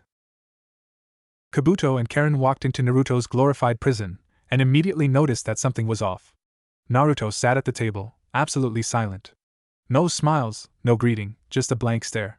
Karen and Kabuto exchanged a worried glance as they took seat on the table, to the opposite of Naruto. Naruto looked at them, then he finally spoke. You are experimenting on me. It wasn't a question. Why, and why me? Kabuto looked surprised, then he sighed. I knew you'd eventually realize it, although I didn't think it would be so soon. Yes, there are experiments on your body, and I'm afraid there will be a few more. Orochimaru tries to artificially implant bloodlines and similar traits to others, so that he may become immortal. We chose you, after many failures, because everyone else we tried died. Karen stared at him for revealing so much, but then she shrugged. It didn't matter anyways. Naruto simply nodded. And why don't I die? Karen shrugged sadly. In for a penny, in for a pound. Because there is something inside of you that won't allow you to die. Kabuto can explain what. She added quickly when she saw Naruto's mouth, his main mouth, open for another question. Kabuto glared at Karen for pushing the dirty jobs to him, but he complied. You probably heard the story about how the Yondaime killed the Kyuubi, right? Naruto nodded. Well, it's bullshit. Nothing can kill a bijou, Killing normal demons is nearly impossible, as Orochimaru-sama will attest, so the Yondaime did the next best thing. He sealed it in you. You are the vessel for the Kyuubi, its prison, you are a Jinchuriki. Naruto was beyond shocked. I'm what? Karen shrugged. You are the Kyuubi's host, and you are what keeps him locked away. Now it all made sense to Naruto. The beatings, the torture, the hatred, and the cold glares, everything made sense. They hated him because of what Kyuubi had done, and since they couldn't hurt the Kyuubi, they hurt Naruto. He looked at them. Thank you for telling me. Now I'd like to be alone. Karen and Kabuto nodded and left. But Kabuto turned around one last time. Before I forget, when you wake up after the next operation, you won't be learning puppetry. You can practice it, but you will have to act yourself. Naruto nodded, and Kabuto left, knowing that the most complicated operation was ahead of them. Merging Samehada's shard with Naruto proved to be difficult. Even though it was actually alive, there was no non-chakra-using way to gain a serum, and the shard simply absorbed all chakra. The operation had been nerve-wracking, complicated, and time-consuming, but in the end, they had managed. All they could do now is wait for what happened. An hour later, Naruto had grown scales. Not like a lizard, but similar to the real Samehada's looks, although they could seemingly shrink, leaving him looking like he was wearing chainmail. The only problem had been that they were now unable to touch Naruto, as everyone who tried lost skin, if they were unlucky flesh, and a shitload of chakra. In the following days and weeks, Naruto had learned how to control his new natural armor. It had taken 2 weeks, but he was now able to make it sink into his skin, making him look normal, while it could be brought back out instantly. Another curious thing was that when Naruto grew scales on his palms, the mouths, or to be more precise their teeth, changed. Whenever the mouth was surrounded by scales, it grew sharp teeth, and seemed to be able to feed on chakra now as well. But even while learning control of his natural armor, Naruto's skills bloomed. A boy named Kimimaro had been called and instructed him on how to make his bones weapons in certain parts of unarmed and armed combat, although he was mostly strengthening his body and learning how to dodge and block, and Naruto took to it like a fish to water. He also trained turning into paper, a little bit of explosives training. He learned how to actually use paper and utilize and turn into thread, and the secret behind the black threads. He had learned to use his eyes, unlocking some sort of powers that he hadn't known before. For the rippled eyes, Naruto had received plenty information out of Hanzo's head, but the other abilities of his eyes were astounding. He could make an inescapable illusion in which he controlled even time, summon black fire, and something else that he never really tried, but felt was powerful. Also, ever since Naruto had grown scales, he never felt exhausted after using jutsu. A few weeks after Naruto's latest achievements, which he downgraded to keep everyone underestimating him, Orochimaru decided to field test his armoring. There had been a few people rebelling against him, and they had been caught in a bar, together with a few unsuspecting guests, namely Kintsuchi. So Orochimaru thought of something special. He had gathered the entire lot in an arena, threw Naruto in as well, and clearly stated that whoever killed the boy, or at least lived when he died, would be set free. Of course, everything had been thrown at the boy, from ninjutsu over genjutsu to taijutsu and projectiles, and Orochimaru was pleased to see that everything failed when Naruto's natural armor sprang to life, covering his body seemingly automatically. Orochimaru was about to have the conspirators executed and the innocent kin set free, when Naruto snapped. Naruto had enough. He was sick of being attacked for no reason, he was sick of being shunned, he was sick of being humiliated. With a primal roar, he jumped forward, into the bulk of his attackers. He had no real strategy, but he didn't need one either. He flung his limbs around, and anyone who came in contact lost flesh. Anyone unfortunate enough to come in contact with his palms immediately died of chakra exhaustion, as every single drop was drained out of him, then some more. The entire onslaught didn't last 3 minutes, then Naruto was the only one standing in a field of corpses, soaked in blood. The only other living being in the arena was Kin, who had backed away to the far wall and collapsed, her legs unable to carry her any longer. Naruto walked to her, still armored, and raised his left hand, the sharp-toothed maw snapping the air as it neared the girl. Kin cried. No, stay away from me. Her feet were pushing into the ground, as she tried to crawl backwards even though the wall blocked her. No, please. I don't want to die. Monster. Stay away. Naruto froze. Then he looked into her eyes. And what he saw woke him from his trance. He saw fear. No, what he saw in Kin's eyes was absolute terror. He saw hopelessness, an incredible horror of what would happen. She was scared of him. She was afraid of his mere presence. Naruto had become like the people in Konoha, terrorizing someone helpless. No, to Kin, he was worse.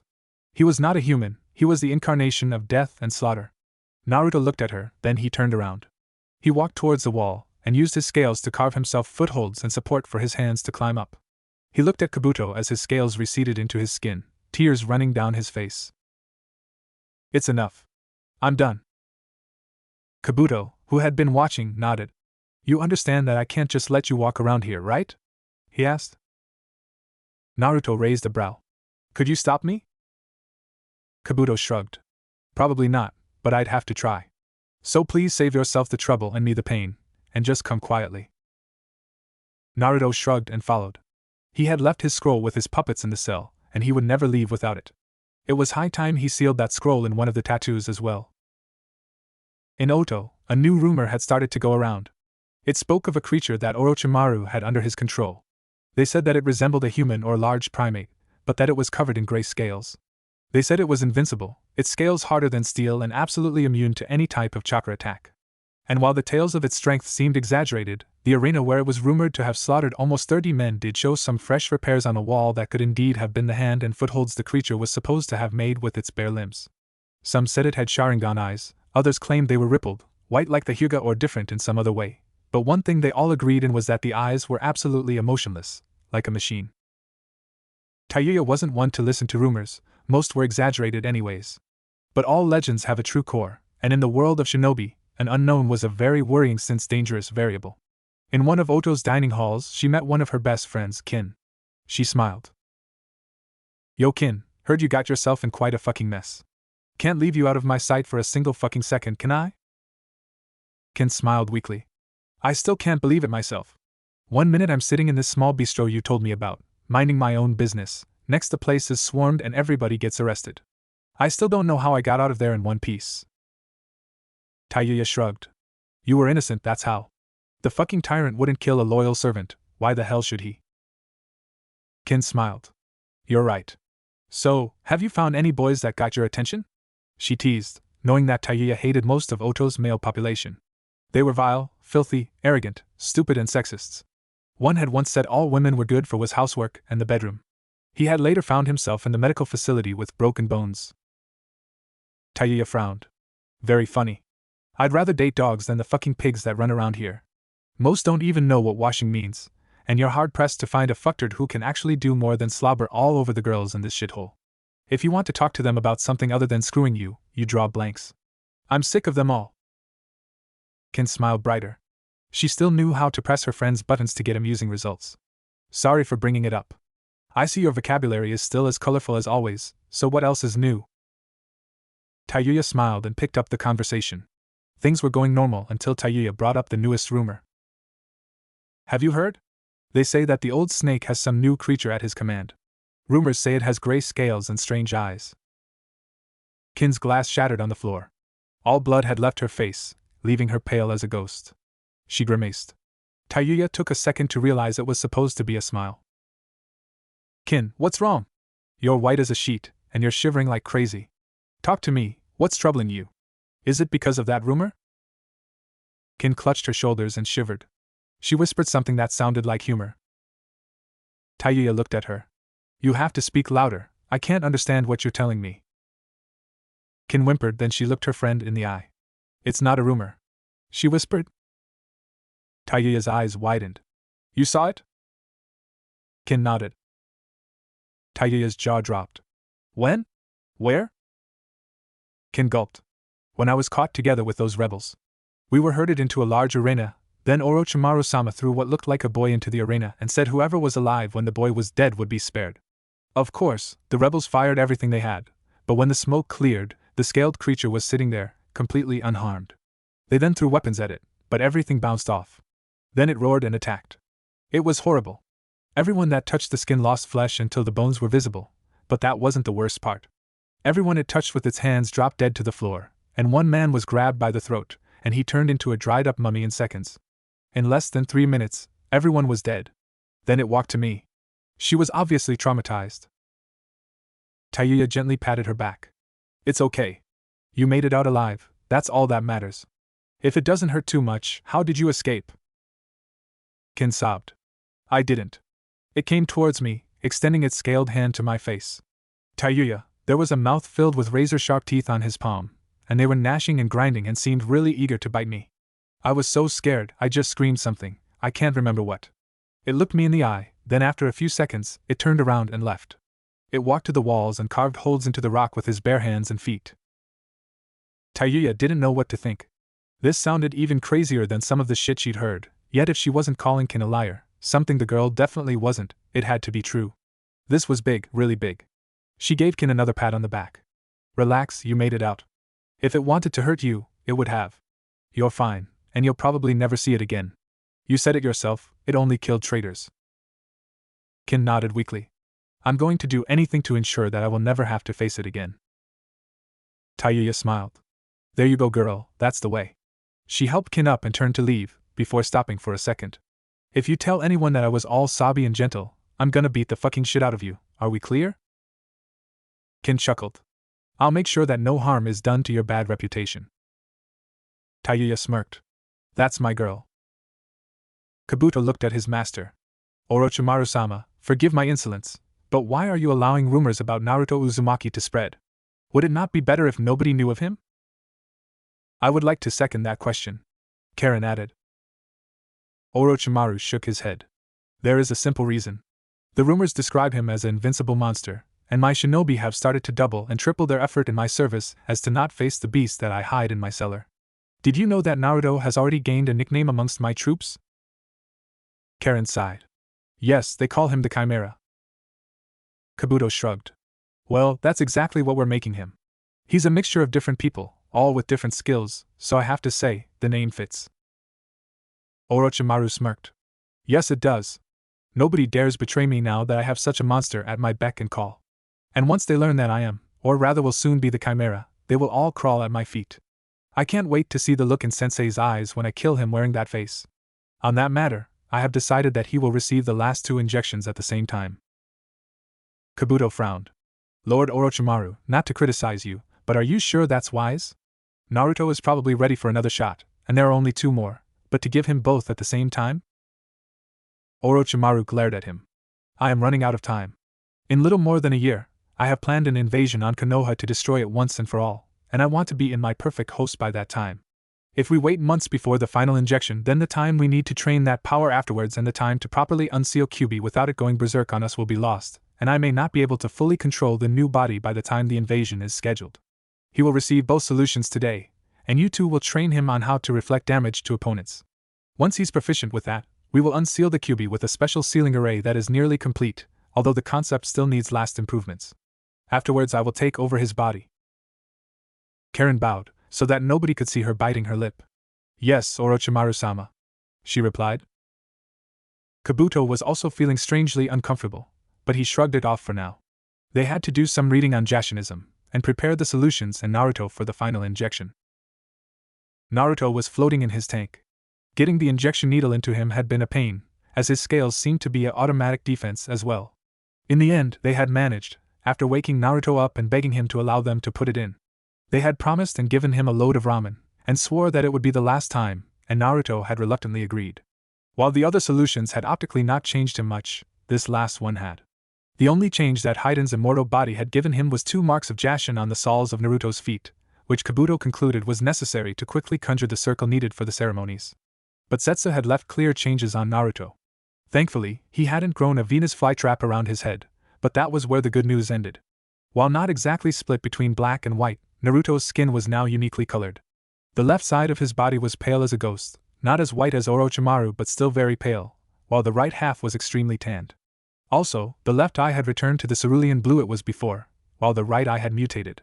It seemed to be a little bigger, although that could be an optical illusion since it was always opened wide, lacking an eyelid to close it.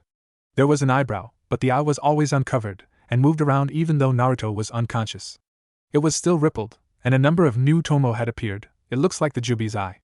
Kabuto had a feeling Naruto wouldn't take this new change as well as he had taken the other ones, as he and Karen had noticed that Naruto had always tried to keep a normal appearance as far as it was possible. But now, he no longer had that option. Naruto groaned and grabbed his head. That last operation was a pain. He opened his eyes, and noticed that his hand was very pale. He shrugged. So he lost a bit of color in the last procedure, no big deal, he could live with that. Then he noticed something about his vision.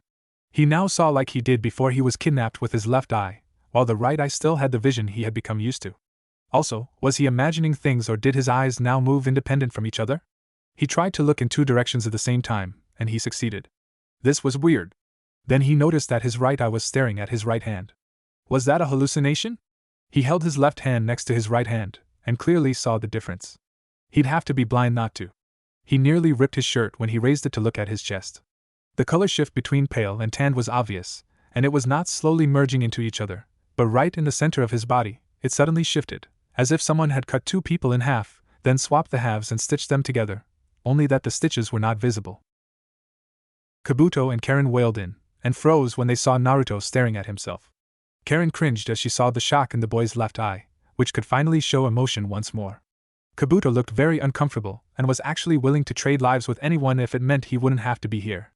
This could get ugly. Karen walked to him and patted his back, the natural armor allowing it.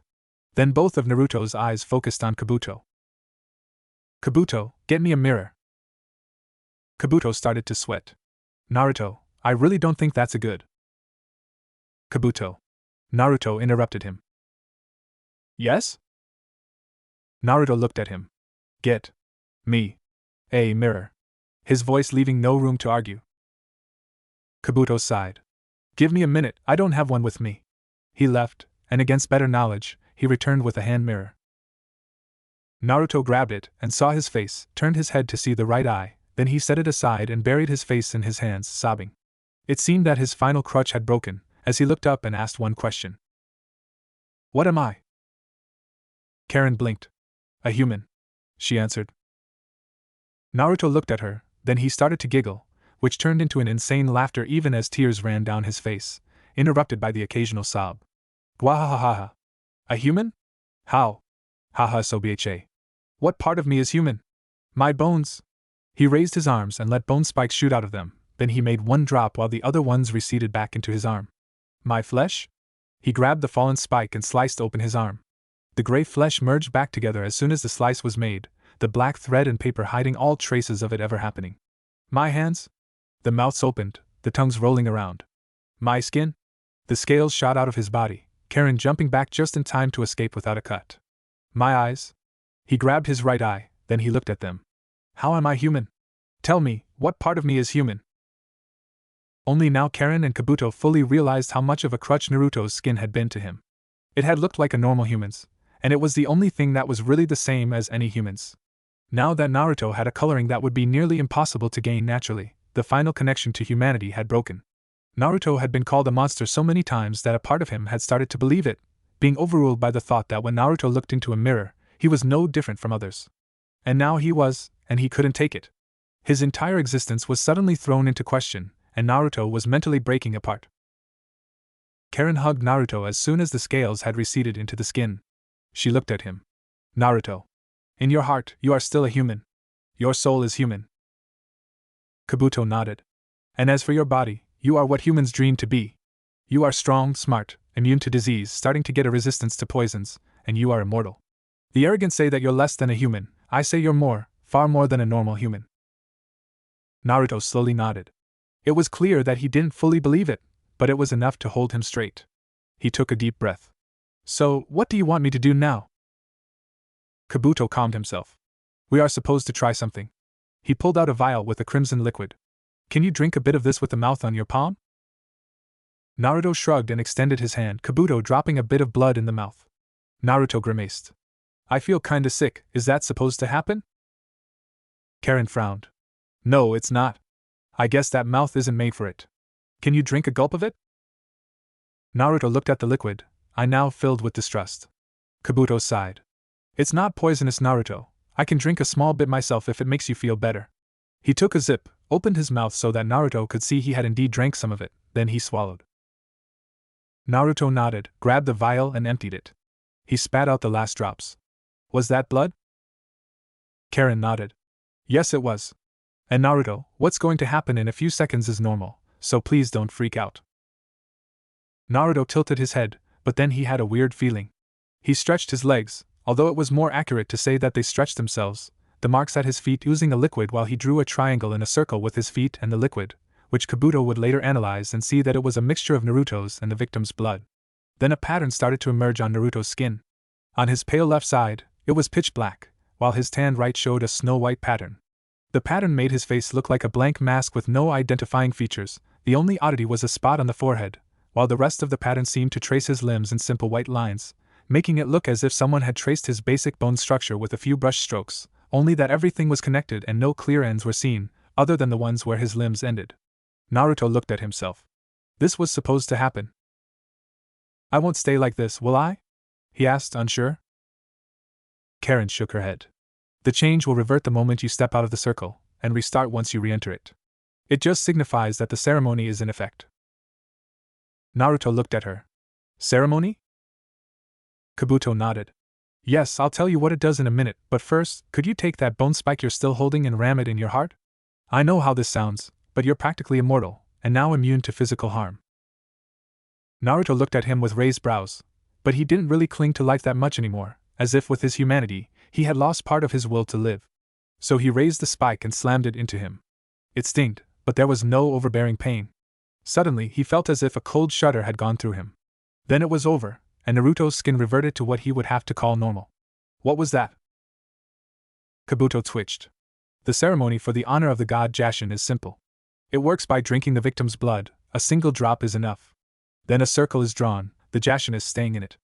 As long as he remains in the circle, all damage done to the Jashinist will be reflected onto the victim, meaning they get the same damage, although if the victim is hurt, it doesn't happen to the Jashinist as well.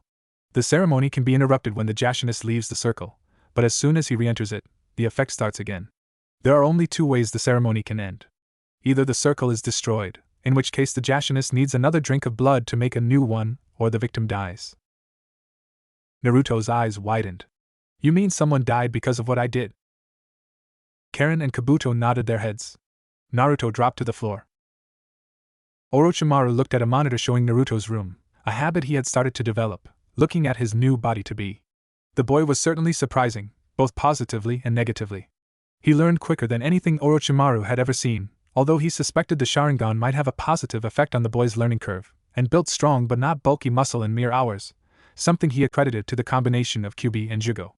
The not-so-good part was that Naruto had made it impossible to extract any sperm. He blatantly refused to impregnate a woman, and Orochimaru had shown him pictures of any woman he had. Hell, he had even mixed in pictures of people he didn't have, like Tsunade, and while the boy obviously liked their looks, he still refused to do the deed. Worse yet, thanks to Jugo's mutation abilities, he had retracted and effectively dissolved his reproductive organs, making any attempt of sperm extraction a waste of time. Orochimaru looked closer into the screen. He frowned. The boy was messing around with a scalpel, but there was nothing to use it on. Except. No! Orochimaru howled with rage when he saw Naruto thrust the blade into his right eye.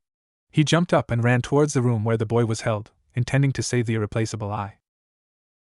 In front of Naruto's room, Kabuto and Karen were playing poker, ignoring the tragedy that was happening. They looked at Orochimaru, bowed and returned to their game. What are you two doing? Orochimaru asked, irritated. We are playing a card game, Orochimaru-sama. Kabuto stated dryly, before adding to Karen raised 200. Orochimaru's eye gained a dangerous twitch. While you two are playing games, my precious host is mutilating himself. Karen didn't look up. He's been doing that for the last 3 days. Call raise 500. And you aren't stopping him? Orochimaru asked in disbelief. Kabuto shrugged. We tried, he raised his scales, we lost flesh. It hurt. Eventually, we just gave up. Call. Orochimaru glared at them. He's goring his right eye. Karen frowned. Again? That makes what, 26 times? Raise 500. 27. Orochimaru-sama, what you don't know is that Naruto heals everything. In the last 3 days, he has also cut himself to shreds, broke his own bones, used the scales on his arms to shave his face to the bone and self-amputated something 9 times, including 2 decapitations. The only thing his body really didn't like was the amputations, where it grew threads to reconnect, although I believe he could just regenerate the limbs. His body simply chooses what takes less energy. In fact, his pain tolerance is baffling, I've never seen anything like it. Call. Show your hand. Karen laid down her cards. 4 of a kind aces. Kabuto whistled. Not bad. He showed his hand. Straight flush, clubs, 4 to 8. Son of a bitch. Karen cursed. Orochimaru calmed down and retreated. What he had just heard was even better than he'd hoped. With Naruto as a host, he'd be invincible. Who cared if the boy hurt himself, if it didn't leave any marks? Certainly not he. Whistling a happy tune, Orochimaru retreated to his domain. He had decided that he'd take over Naruto in 4 days, 2 days after the Kyuubi would be extracted. Kabuto and Karen returned to Naruto's cell. Naruto looked at them. "Why are you doing this?" he asked. Kabuto sighed. Orochimaru-sama has developed a jutsu with which he can permanently take over other bodies in his quest for immortality. While he was a member of a group of ninja equal and superior to himself, he found that 2 of them combined would offer eternal life. But he got greedy and desired a perfect host with the abilities of all the members of said group. With time and patience, he gathered genetic samples. But that was when the problem started. As I told you before, nobody but you survived.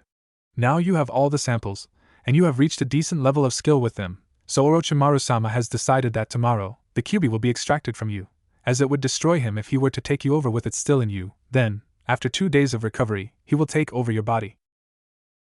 Naruto looked at him. So this is how it ends, huh? Just like that. Kabuto shrugged. I'm afraid so. I'll miss you, you were fascinating. He had purposefully chosen such a vague way of expressing himself, as the next step would be really risky and very well cost him his head. Karen hugged him. Then she looked at him. I guess this is farewell. Naruto nodded. Goodbye, you too. I guess I grew attached to you. It feels nice to have a proper goodbye. Kabuto smiled. By the way, you didn't get it that bad with your skin. Zetsu, the man who the sample is from, has a pitch black and a snow-white side, and a giant Venus flytrap around his head. But then again, if you can sink through solid matter and travel the greatest distances in seconds, looks aren't that worrying. Goodbye, Naruto. Naruto looked at them. Goodbye. Once Karen and Kabuto left the cell, they started a small conversation. A shame, isn't it? He had such talent. Perhaps we could have given him some more before we parted ways forever. Kabuto said. It was a code between him and Karen, meaning did he get it? Karen answered. Yeah, but what can you do? His fates are decided, and all we can do is wait and study Orochimaru once he's in control. The only important word in that speech was the first one, as it answered the unspoken question. Naruto was far too special to end like that. Naruto pondered over the last goodbye. Karen had slid a scroll in his shirt, which he had immediately sealed in one of the tattoos, and slipped a bit of clay into his hand. The resident mouth had swallowed it immediately, keeping it in until it was needed. Kabuto's words had also struck a chord. He had indirectly told him how to escape. The walls were filled with seals and therefore not an option, but did the same count for the floor as well? He leaned back, making sure his body was covering his hand, and tried to make it merge with the stone to let him pass. When he noticed a rejection, he tried looking with his right eye. Yep, the floor was lined with chakra, so no pass. He could try to tamper with the seals, but that might trigger an alarm. Instead, he went for the operation table where he made human puppets. As he had expected, it only had a few minor seals, probably to keep it clean. Naruto traced over the seal with his fingers, letting small scales grow on the tips, and watched with fascination as the chakra was practically sucked out of the seal until it was nothing more than a few scratches and ink. He laid his body on the table, something he had started to do a few weeks ago, so it wouldn't be suspicious, and tried to make his fingers sink into the table. It took 2 hours, but he made it. Now he had to extend the feeling, letting his entire body sink into the ground. But just when Naruto thought he had it, he heard a sharp hiss, and the world turned blurry. This was obviously new stuff, as Naruto grew resistant if not immune to anything he had been subjugated to at least once, even if the ingredients were dosed differently. He knew that all he had were seconds before he was lost, and focused all his mental strength into sinking into the table. He managed, and had to make a split-second decision where he wanted to be. The choice he made was easy, obvious, and a fair distance away from Orochimaru. Sarutobi was enjoying a good pipe, for the moment free of any paperwork that needed looking through. His thoughts wandered to the boy who had vanished over 3 years ago, Naruto Uzumaki. When Kushina had appeared before him after getting his letter, pissed would not do her mood justice. She had been downright furious. He still had a scar on his shoulder from that argument, although beatdown would be more precise. He had never seen her that angry. Hell may have no wrath like a woman scorned, but Earth was more resourceful. Earth had pissed mothers. Shaking himself from those unpleasant thoughts, he wondered if he would ever see the boy again. Just as he finished his pipe, the secretary showed up and placed a giant stack of paper in front of him. Sarutobi sighed and grabbed for his stamp, when something that nearly gave him a heart attack happened. Something big dropped from the ceiling, landing right on the stacks. His first thought was what a shame, Now all the paperwork is damaged, therefore invalid. Pity. Directly followed by where the hell did this come from? And what is this? The ANBU that always watched him jumped into action and surrounded the downed object. The leader looked around. Uma, you were closest. Where did that come from and why didn't we notice it sooner? The horse-masked man shrugged. I don't know. It wasn't there, then I noticed something sink out of the ceiling, then it dropped. Sarutobi decided to take a look at what they were dealing with. He approached the table, prepared to jump back and form a jutsu should he have to, but there was no attack. On the table before him was a boy. He only saw a very pale hand and a mop of blonde hair, although a closer look showed a few red, brown, black, green, blue and silver streaks. For some reason, the boy seemed familiar. Then the boy turned his head slightly, and Sarutobi looked into a cerulean blue eye that stood out of the pale face like a blue moon in a white sky. Sarutobi gasped. The boy's lip twitched. It was probably supposed to be a smile. Then he spoke. I'm sorry, Gigi. I didn't know where else to. Then the eye closed, and the boy lost consciousness. Sarutobi looked at the doctor he had ordered to analyze a genetic sample from the boy that landed on his desk, expectation clearly visible on his face. He was already completely sure that it was Naruto, but being the Hokage required that one double and triple checked everything. The doctor cleared his throat. Before I come to the result of the genetic analysis, I'd like to mention something else, Hokage-sama, namely the enormous difficulty we had in getting genetic material to analyze. The boy has an automatic defense of sorts, consisting of hard, sharp scales that seem to instantly grow from his body whenever there is a threat to his well-being, even to the relatively harmless one of a needle. We didn't do further studies on the boy, as our orders were to merely take a sample and analyze it without inflicting any harm on him, although I would suggest further studies, so we eventually settled on using the boy's saliva for our analysis. Sarutobi frowned. Those scales, as well as the boy's right eye, were something that made him nervous. What had happened to Naruto? And the results? He asked. The doctor scratched his head. Honestly? If you handed us the samples without saying anything, I would have come to the conclusion that they belonged to a distant cousin of Naruto's. Sarutobi's eyes narrowed. What do you mean? The doctor shrugged. We found sections that matched with Naruto Uzumaki, but many parts of the DNA don't match with Naruto's DNA code. Out of sheer bored curiosity, I ran a check to compare them with other samples we have, mostly of the major clans, and interestingly enough, I got a few matching segments with the DNA of the Uchiha, the greatest similarities with Itachi. There were a number of other segments that didn't belong to Naruto nor Itachi, but I didn't get any further matches, suggesting that, should people that match those large patches exist, they are not native to Konoha. Also, there is no seal on Naruto's stomach, and if a chakra analysis hadn't detected traces of the Kyuubi's tainted chakra, I would clearly file it as a case of mistaken identity. But like this? I really can't tell you if it is Naruto Uzumaki or not.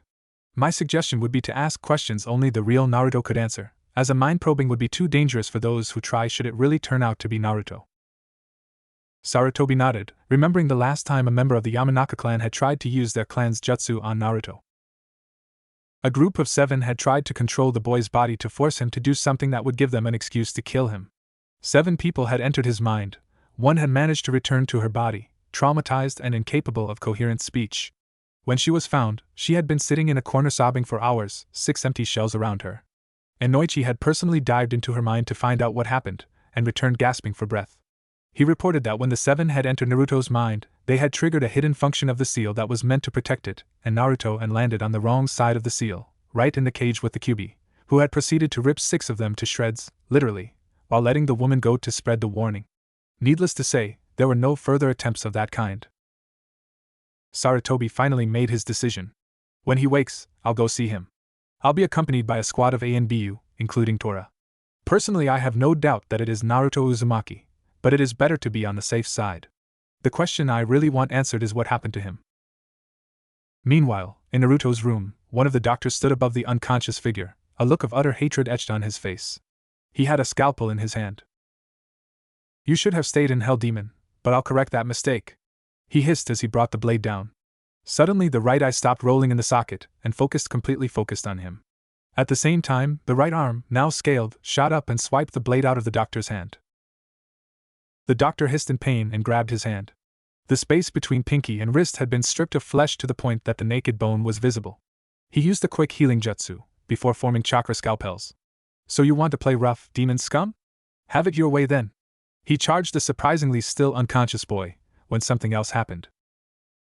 The right arm, still covered in gray scales and suddenly with a shark teeth-filled maw on the palm, shot at him, actually extending and hitting him in the shoulder before he could reach the boy, clawing into his flesh. The doctor felt all strength leave him, the chakra scalpels fading away, and with his last strength yanked himself free, gaining a large gap in his shoulder.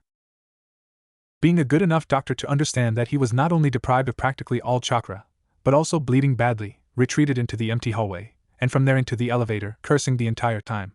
That little demon was better than I thought. No matter, with a wound like this, not to mention his demonic transformations, I have more than enough to show him for what he truly is, and then he will die. But the doctor had overlooked a few key details. While he couldn't be blamed for not noticing that Naruto's right hand that had bit him had been chewing something for hours, as he hadn't seen the palm, not noticing that something had been pumped into him from said mouth was something he as a doctor shouldn't have missed. Also, since he never looked back, he didn't see the scales vanishing back into the arm, while the left arm slowly rose as well, both hands starting to form a single hand sign, consisting of extended middle and index fingers. Even though the activation word was not spoken, the gruesome effect occurred. The doctor's eyes widened as he felt a weird dullness from his shoulder. He turned his head, only to see himself disintegrating. His arm had already fallen to the floor with a thumb, vanishing faster than he would have thought possible, but that was not his most urgent problem. The problem was that he could see his ribcage, that his right lung had a gaping hole large enough that a football could be placed in it without even scraping against the edges, and that the disintegration had proceeded up his neck and to his nose. The world turned black as his eyes decomposed. This can't be happening, the doctor thought. Then, he didn't think anything. When the elevator opened, the nurse that was about to enter frowned. Before her was a heap of empty clothing, a doctor's coat with a hole and traces of blood on the shoulder being the most distinctive. She looked around, but deciding that it had to be a prank of sorts, she started to collect the clothes. There was nothing too unusual about the stack, until she took the shoes. One of them was heavier than the other. She looked into the shoe and screamed. A lone foot was sticking in it, ending just before the ankle. Naruto groaned. The last thing he remembered was Jig's face, something he had deeply welcomed after all that Orochimaru had put him through, then blackness. But according to his, admittedly slightly hazy, memory, he had been in the office, and while he was no longer naive enough to believe they would leave him there, he had expected the hospital, or at least a detainment quarter, and neither of those places were supposed to be this damp. He opened his eyes, or rather eye, seeing that the other one was permanently open, and looked around. His first impression was short. It was dark, it was cold, it was wet. All in all, not where he wanted to be. Then he noticed a light coming from around the corner. While he moved towards it, a single thought crossed his mind. Why do I get the feeling that going towards the light is a bad move? He turned around the corner, and was standing in front of a giant cage, a small tag with the kanji for seal on it. In the cage, Naruto could see the biggest fox he had ever and in all likelihood would ever see. Suddenly, the question he had asked himself a second ago was no longer an issue, because he had the answer. Oh. Because it is. The red eye focused on him, and Naruto thought he saw a glint of amusement in that giant eye. So this is my vessel? I must say, I like what I see. He has already a darker mindset than most humans that age, and he is very powerful. The word human was spoken with something akin to disgust. Naruto's brow twitched. Would the stupid fox mind not talking as if I were not present or unable to understand coherent speech? Kyuubi chuckled. And he has guts too, another plus. So far, the only negative I see is that he's the brat of the one who sealed me in here, but I'm starting to see my imprisonment a lot more relaxed than before. Naruto blinked, the gears turning in his head. The one who sealed you. My father? The yondaime is. Kyuubi snorted. Your father. Of course I can't be completely certain, but I would bet my tails that he is. When he charged me on that Toadyu in arms, it looked like he was carrying a small clone of himself. The same eyes, the same hair, the same facial structure. Naruto looked at him. Who is my mother? Kyuubi blinked. How in the 9 circles of Tartarus and the Shinigamis thrown on top am I supposed to know? Do recall, I spent less than an hour in your silly barrier that doesn't block anything, and never actually entered that village, so how am I supposed to know anything about your family? It's not like I ever bothered to mingle with your kind. Suddenly Kyuubi seemed to recall something. Well, there was this one person, but that was different. He had long transcended humanity, even defeating, but that's beside the point. I never cared enough about humanity to bother with names, except the really strong ones. Since we're on the topic, you seem to have transcended humanity in your own way. Naruto frowned. It's not like you could mingle with humanity, even if you wanted to. I don't imagine too many humans wanting to talk to a giant fox. Kyuubi rolled his eyes. I would be a poor excuse of a demon and a kitsune if I couldn't even turn into a human. With that, the entire cage seemed to vanish in a red whirlpool that shrunk, until it was hardly bigger than Naruto, 2 heads at most. Then it solidified into a shape, and Naruto's jaw dropped. Why you're a woman? He stuttered. Kyuubi's eyes rolled. Her voice was much softer, it had a tone that lulled one into what was definitely a false sense of security. Yes, I know. And I must say, I like the way the seal is like this much better, although you have to do something about the room. Mind you, the blood is a wonderful touch, but a little comfort is not too much to ask for. Naruto blinked. Blood? Instead of answering, Kyuubi pointed down. What Naruto had believed to be water was really blood. He was standing in a stream of blood. He looked up at Kyuubi, who was suddenly less than 2 heads taller than him. He blushed. Kyuubi was, there was no other description, a bombshell.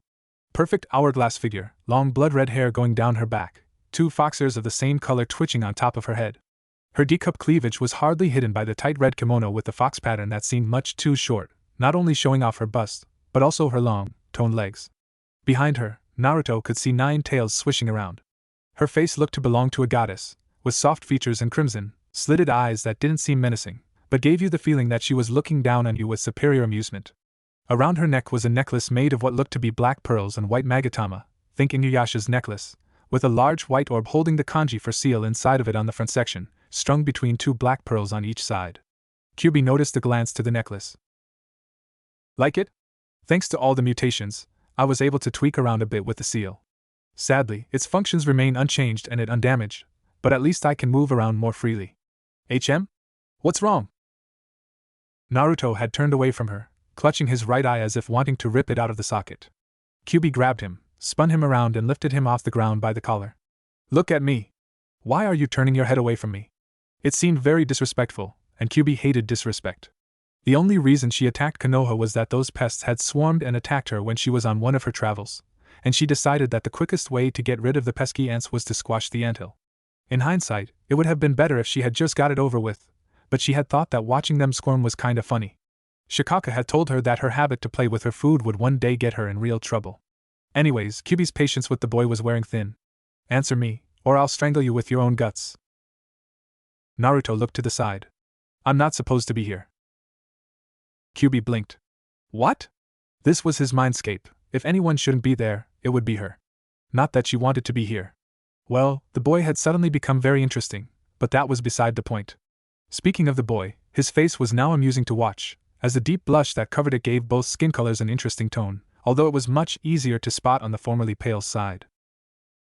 Naruto still kept his eyes glued to the side, the left eye that Kyuubi could see was filled with pain. Look at us. She followed his gaze, and saw their reflection in the blood. You are perfect. Naruto continued. A beauty in every sense of the word. He stared at his reflection, at the skin, at the eye. A freak. An abomination, a monster. I'm hideous. I don't belong in this world. Kyuubi looked at him. You have a rather unique tan and an unusual eye, that much I'll admit. Still, I honestly don't see a problem. Naruto stared at her. Look at me. I'm disgusting, a mockery of human life. Kyuubi shrugged. Human life is vastly overrated. And you don't even have to start about beautiful or ugly, I'm a demon. Your human values of what's beautiful or not is beyond my comprehension. Sure, it's nice if a mate doesn't look too strange and doesn't smell too bad, but for any fiend, devil or demon, that's really just unnecessary decoration. Nice, but it works just as well without it. For our kinds, the most important thing, and really the only thing that will really affect the views of you, is strength. Demons, fiends, devils, we are all the same in that point. Our mate can be uglier than dung in human eyes, his strength is what makes him attractive. Take succubi and incubi as examples. They are, by human standards, probably the most beautiful things you'll ever see, still most of them, there are exceptions, are looked down upon because of their weakness. It's not they feed on humans, many species, like vampires or my good old friend Shikaku, consider humans a delicacy, though personally I never understood why. The problem is that most succubi are reliant on the energy they harvest from humans. You don't understand that yet, but feasting on humans to survive is, by our standards, a step below eating out of a dumpster. You don't do it unless you're weak or desperate. In the latter case, it's usually temporary, and not something one wants to talk about when stronger. Since we're on the topic, that last shot altered you in a way that allows you to digest raw meat, and it seems that the most energy can be gained out of human flesh. Naruto paled. I'm not going to eat people. Kyuubi waved him off. Trust me, it only gets easier after the first time. And I never said you had to eat everyone, although it would be funny. It's merely another option for you, and a great way to freak out enemies. I once knew a vampire that. Naruto interrupted her. I get it. Now let me go. Kyuubi grinned. Make me. Naruto's scales extended. Kyuubi was surprised that even in his mind, those scales actually drained her Yuki, although she regenerated the stuff almost as fast as she lost it. When Naruto saw that it wasn't enough, his left arm shot forward, hitting her hard in the shoulder, forcing her to drop him and jump back. In complete disbelief, she stared at her shoulder, then behind her. I don't believe it! With a single hit, he stripped me of one of my tails. And not just those weak, watered-down cloak tails, but an actual bijou tail. It'll take over an hour to regenerate it. And despite Yuki being pretty strong stuff, not to mention that since it was involuntarily stripped from me it should have turned into finest malice, he seems to be just fine and hungry for more.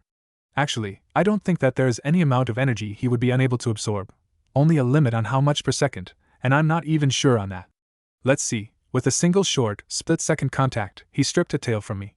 Assuming that it wasn't the secondary limit, including the difference in concentration of Yuki in my tails compared to other demons, then doubling the amount since he has 2 maws that can eat, subtracting a certain percentage since I am trapped inside of him, and the seal is designed to give him access, that would mean holy shit, if my calculation is correct, he can devour a 3-tailed demon in one go.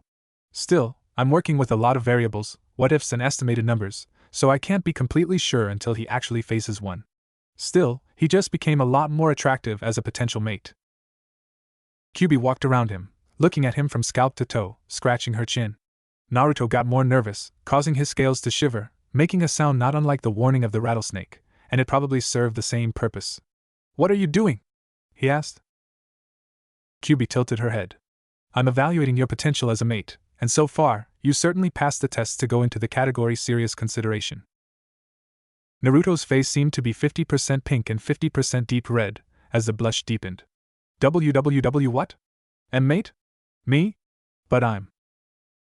Kyuubi rolled her eyes. Don't start with the hideous story again, I already told you that nobody but humans gives a shit about looks. Naruto blinked. Still, what if I like someone else? You can't just decide that on your own. Kyuubi raised her hand. 3 things.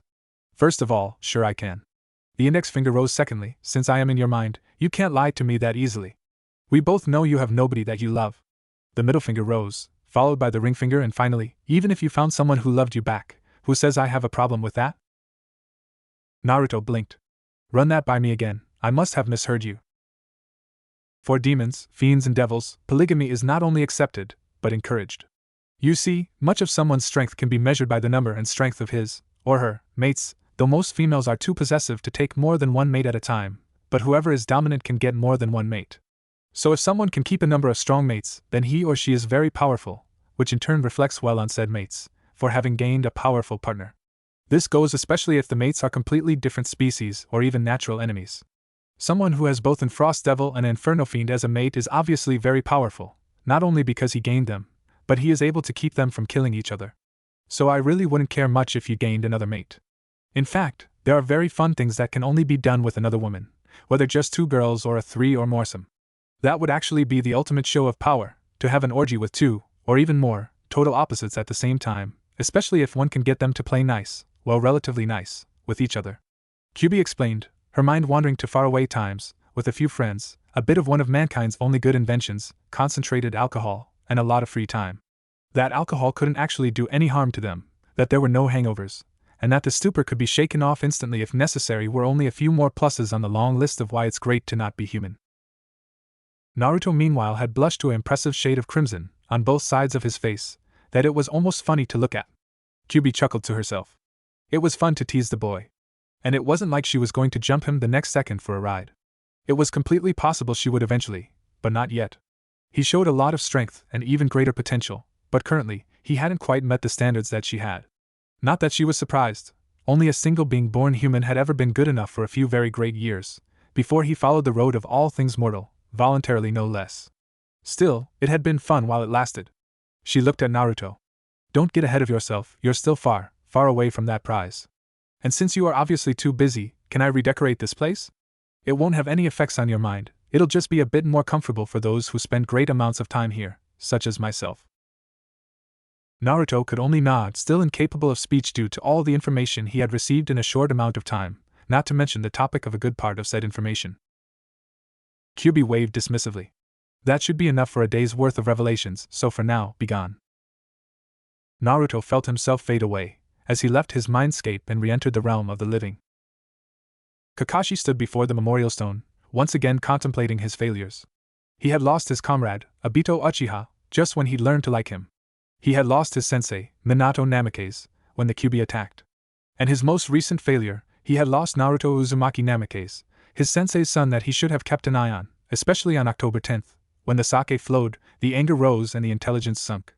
Because he had not watched over him, Naruto had vanished, abducted by an unknown perpetrator. He looked up when he noticed a presence behind him. He turned around to see Tenzo, a colleague and fellow squad member from his ANBU days. He raised a hand. Yo, what's up? Tenzo's brow raised. You mean you haven't heard the rumor, senpai? Kakashi furrowed his brows. What rumor? Tenzo looked at him disbelievingly, then he remembered that the rumor had only recently spread beyond the ranks of the ANBU, so it was entirely possible Kakashi had missed the news. Almost sad considering the fact that there was only one person in the village that would be happier with that information. Like I said, it's just a rumor amongst the ANBU, although it finally seeped through to the general population, but they say that Naruto Uzumaki is back. For a second, Kakashi stood as if petrified. Then he found his voice. If this is a joke, you're dead. An instant later, he was gone. Kushina woke up in the stillness of the Namikaze compound. The clan had been dying out, and while Minato hadn't been the last one, he had been one of the last, and when the Kyuubi had attacked, they had valiantly fought it at the cost of their own lives.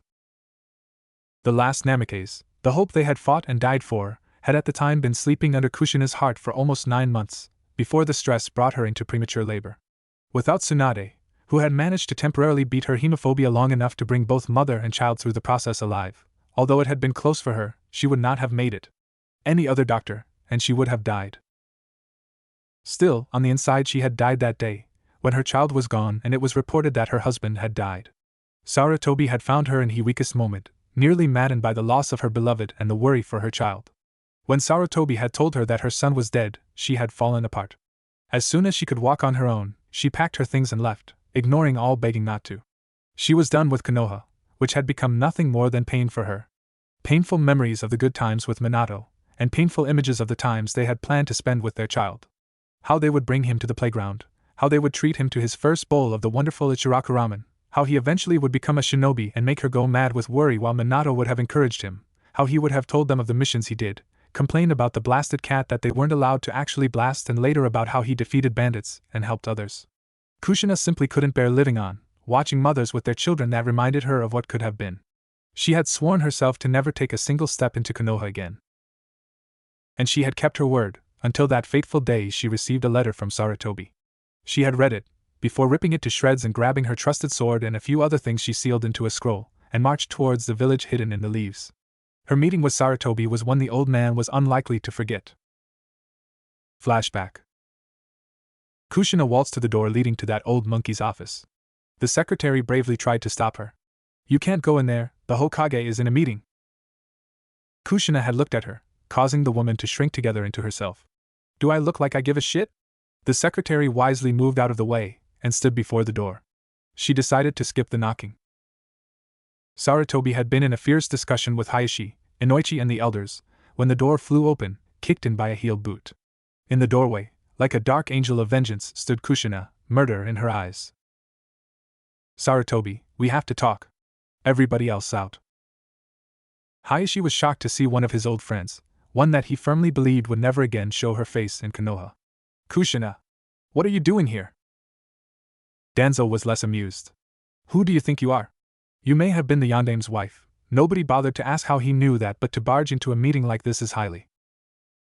Kushina interrupted him, barely contained anger rolling off her in waves. I said out?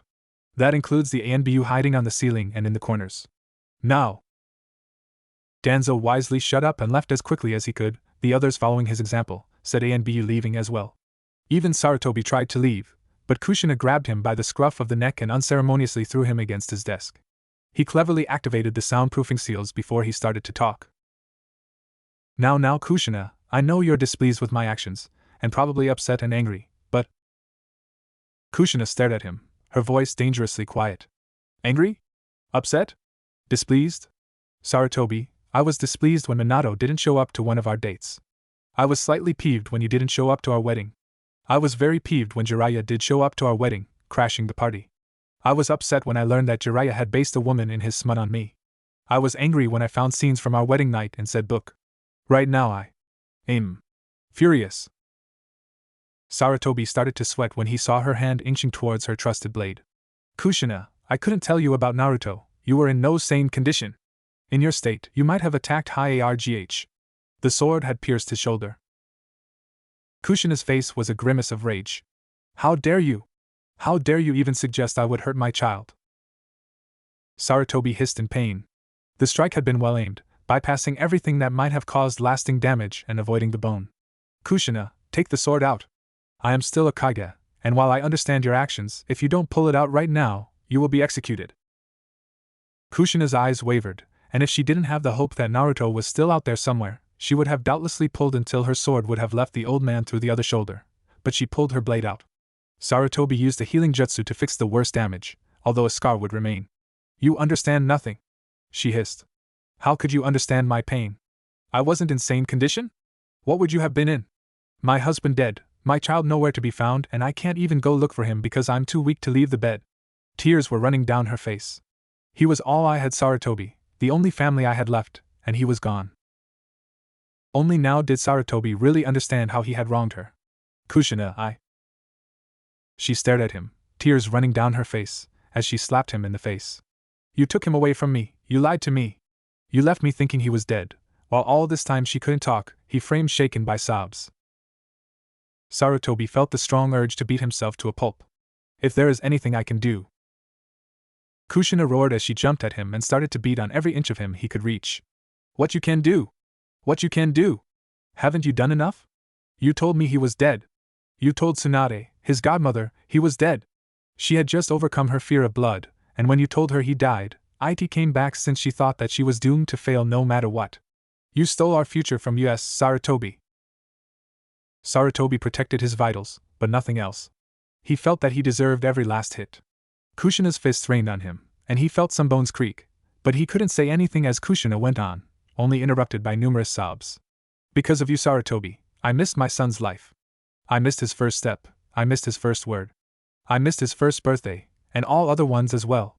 I didn't get to hold him, I didn't get to calm him when he was screaming, I didn't take care of him when he was ill, I never cooked for him. I wasn't there to help him up when he stumbled, I never got to hug him, never kissed him, never got to tell him that I loved him. I missed his first bowl at Ichiraku's, I didn't buy him his first shuriken, I wasn't there when he entered the academy, I never saw him practice, or gave him pointers. I never met his friends, I never got to scold him, never got to praise him, I never got to be his mother. I don't even know his voice. Her voice, which had been filled with grief and sobs, was suddenly filled with anger once more. Because of your lie, I missed 8 years of my son's life, Sarutobi, 8 years. If you want to do something for me, then give me back those 8 years, Sarutobi. Her hits were getting weaker, as Kushina simply didn't have any more strength. Give them back to me. Give me what you took away. Give me back my son. He's all that she slumped together on the floor, unable to do anything but cower there, wailing and crying her heart out. Sarutobi looked at her. Once she had been known as Yuzu's Crimson Death, an S-rank shinobi that Kyuubi fled from on sight. Now she was just a broken mother that never truly saw her only child, laying before the one who took that last thing away from her. She had lost her home and her family to a mix of natural disasters and a joint effort of Kyuubi and IWA, lost the love of her life to the Kyuubi, and the last thing she had, her son, because of the arrogance of an old man who thought he knew everything, yet couldn't even recognize a distraught and desperate mother. For the first time in his life, Sarutobi truly felt old. Had she grabbed her sword this instant to cut him down, he would not have tried to block. He would not have dodged. He would have welcomed the blade with open arms, embracing the punishment. But Kushina didn't draw her sword. She just lay there, sobbing and whispering her child's name. It wasn't his death that she wanted, and Sarutobi's death would not have lessened her pain. No, the only thing that could ease her suffering was the one thing he could not give her. He had had 8 years to fix his mistake, to make up for his lie and give Naruto the parent the boy had desperately craved, and he had done nothing. Now it was too late. He felt a painful sting in his heart when he realized that he, someone who was supposed to be a friend, had hurt her more than any of her enemies had ever managed. They had destroyed her country and killed her family. He had betrayed her trust, and that was something none of her enemies could have ever done. He had lied to her face, he had stolen her only family from her, and he never told her until the child had vanished, leaving Kushina in the terrible knowledge that her child grew up without her, that he wouldn't even know her, and that even now that she knew he was alive, she was unable to be with him, she didn't even get to see him. And all because of him. Before Kushina could tell herself that her son was in heaven with his father, but now that small solace was stripped from her, replaced by the most horrible thing there is for parents, insecurity. Was Naruto alright? Was he being driven to madness by his tenant? Was he being trained to become a heartless murderer? Was he sick? Was he hurt? Was he being tortured? Was he dying, calling for his mother that couldn't come to help? Was he even still alive, or had Sarutobi's lie become a prophecy? Sarutobi wondered if it wouldn't have been better to leave Kushina in the belief her son died after birth. Because he wanted to make himself feel better, he had taken the little piece of mind Kushina still had away from her. He cursed himself for his weakness and his arrogance that had led to this situation. He couldn't look at Kushina. "I'm sorry." That was all he managed to say. 20 minutes later, a secretary holding a stash of paper entered, and was shocked at what he saw. Kushina had managed to sit up, leaning against the wall, with her face buried in her hands, her eyes seemingly devoid of life as tears flowed. But what really caught the secretary's attention was Sarutobi, who was in a bad shape. His nose was broken, 4 ribs cracked, his lip was busted, his left eye was swelling shut, and he was black, blue, and bloodied all over. Still, he refused any medical attention, stating that the only one who gets to heal these wounds is time, and that only because I can't stop it. He then looked at Kushina, before turning to the secretary. "Kushina here is to be given unlimited access to all information pertaining to Naruto Uzumaki, is that clear?" The woman nodded and Sarutobi left, only turning around once more. "Kushina, Minato left everything to you." Then he turned around, feeling incredibly tired. He knew that Kushina would send a large number of people to the hospital once she read the files, doctors and nurses included, but for the first time in his life, he couldn't bring himself to care. End of flashback. Kushina had indeed gone on a rampage, giving the hospital, or those amongst the employees that didn't land on the list of patients, a lot of work. After that was done, she had returned to Sarutobi and given the old man a beating he would never forget. Eventually she had calmed down somewhat, and moved into Minato's compound. Still, every day became a torture for her, the uncertainty, worry and memories threatening to overwhelm her. She had lost count of the days she cried herself to sleep, driven near madness because the only thing she could do was pray. She noticed a presence in her garden and looked up. It was Yugogo, one of the girls she had personally taught a few things. "What is it?" she asked. Yugogo was clearly out of breath. "Kushina-sama, I didn't want to bother you before I made sure, but now I heard it from an eyewitness." Kushina frowned, a certain tingle growing in her stomach.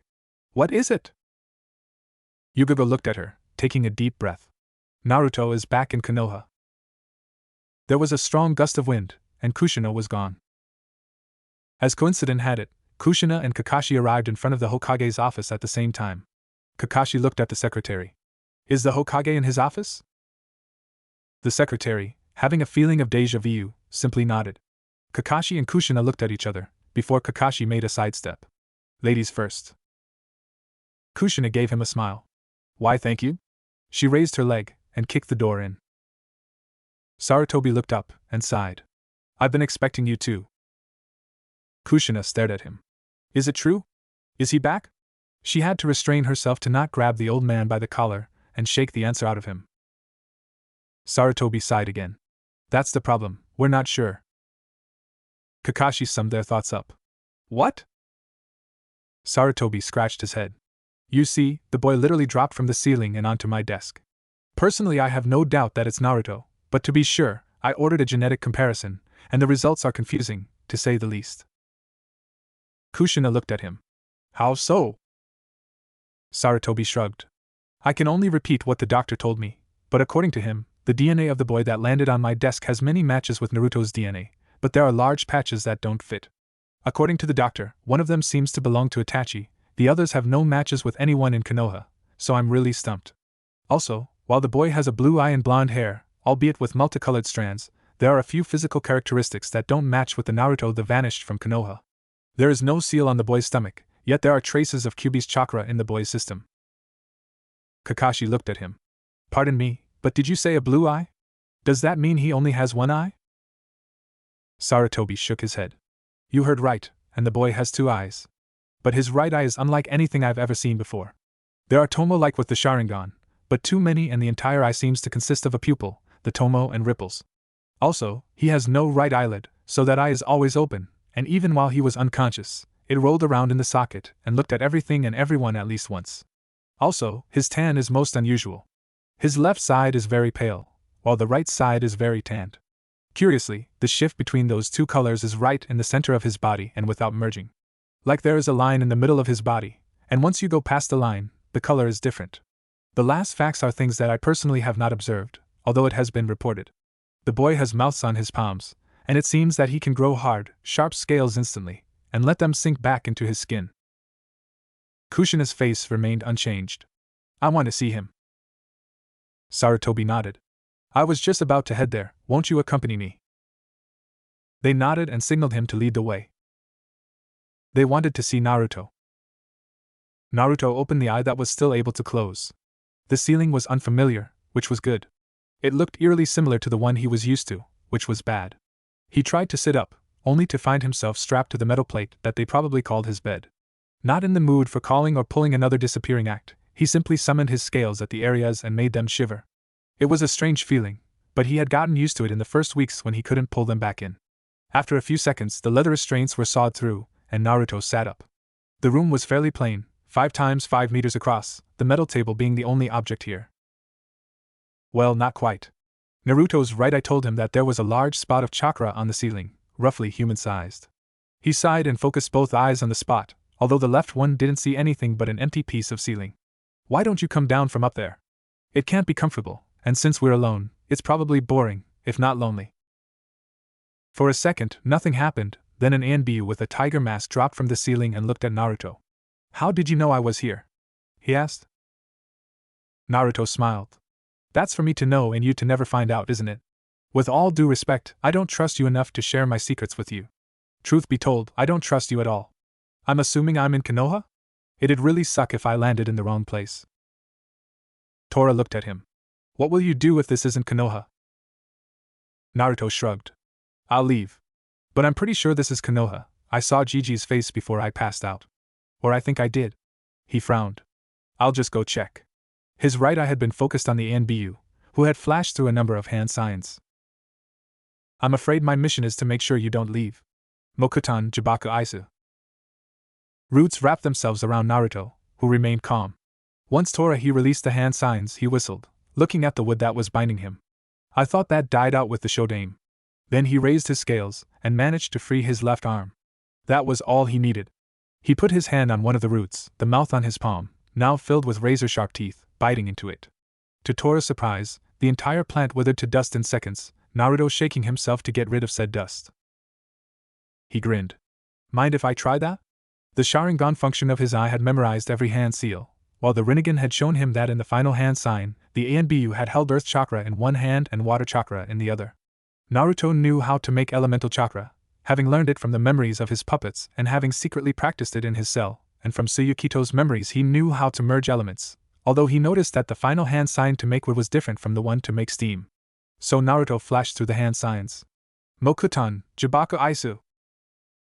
Tenzo's eyes bulged behind his mask as roots shot out of the ground, each one almost as thick as he was. With his reflexes, he dodged all vines that shot at him, the plant instead grabbing the table, slamming into the ceiling and breaking tiles on the walls and floor. Naruto looked around, before saying the only thing that came to mind. Ups. Tora's sweat dropped, but he remained focused. Please remain calm, the Hokage will be here shortly. Naruto's face lit up. Well, why didn't you say so in the first place? He sat on the table he had just freed from the grip of the roots before withering them away and waited for Gigi. It wasn't a long wait.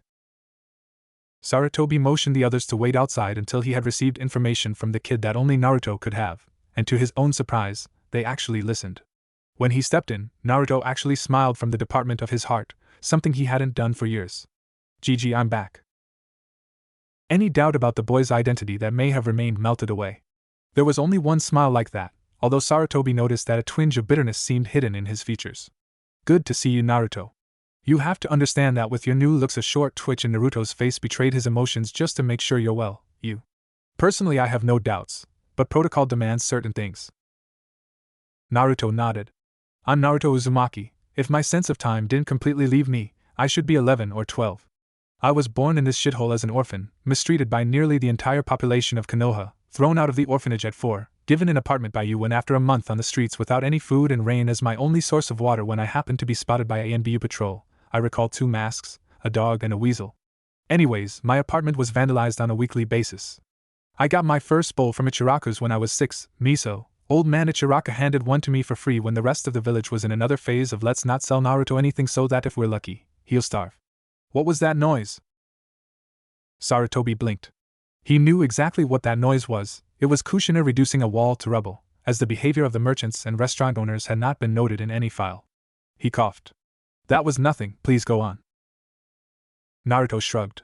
Anyways, Ichiraku's has been my favorite place ever since, and I often nagged you into buying me ramen there, much to the chagrin of your wallet, I assume. Then there were those fun mobs that beat me to death's door on my every birthday. And as I've just recently discovered, I'm also the Jinchuriki of the Kyuubi, sealed into me by my father, the Yondaime. By the way, when were you planning on telling me that? Sarutobi sighed. I was planning on telling you about the Kyuubi when you graduated and were actually able to understand that you were not the fox. About your father, you have to understand that he has made powerful enemies in his time, both outside and inside of the village, who wouldn't hesitate to kill you simply because you are his son. I couldn't risk revealing your heritage before you could defend your life. I planned to tell you when you became 16 or made Chunin, whatever happened first. But it seems that decision was taken out of my hands. I'm convinced that you're you now, but what happened to you? Naruto shrugged. I was kidnapped and used as a guinea pig. Sarutobi looked at him. Is that the reason that parts of your DNA match Itachi Uchiha's? Naruto looked up in surprise. Itachi Uchiha? Part of my DNA looks like Itachi Uchiha? As in the Uchiha clan? Well, I suspected as much. So now I know another one of my parents. Sarutobi blinked in confusion. Why are you referring to Itachi as your parent? Naruto gave him a serious look. Because it sounds better than gene donor. Sarutobi stared. You were injected with Itachi's DNA? Naruto nodded. Apparently, amongst others. Sarutobi shook his head. How many do you know of? Naruto frowned.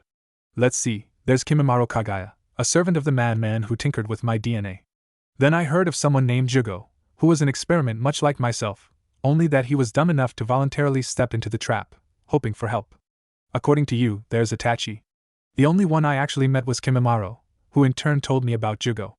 I know of 2 more in name, one somehow associated with IWA, another one I only have the name of, someone I suspect came from Suna, and that's it, although there have to be a few more. The Hokage was in shock. Who did this to you? Naruto looked at him, his voice filled with loathing and absolute hatred. Orochimaru. Sarutobi once again cursed his weakness on the day he could have ended the man, but had chosen not to. His thoughts were interrupted by a string of curses and insults harsh enough to make an armada of drunken sailors blush and shiver. Naruto's brow shot up, and he whistled in respect. A herd of 1,000 camels up his ass, their fleas to his crotch and his arms too short to reach either? Creative, I must say. He looked at Sarutobi. Do you have paper and a pen? I get the feeling I might learn something. Sarutobi gave him a harsh look. I really don't think that's appropriate language for you. Naruto shrugged. Gigi, once you've been up to your elbows in a corpse, language really loses importance. The string of curses stopped for a second, before doubling in volume and intensity. Naruto grinned. Whoever that is, she sure has a mouth on her. Who is she cursing, and who is she? Sarutobi started to fidget. Those curses are directed at Orochimaru, I believe.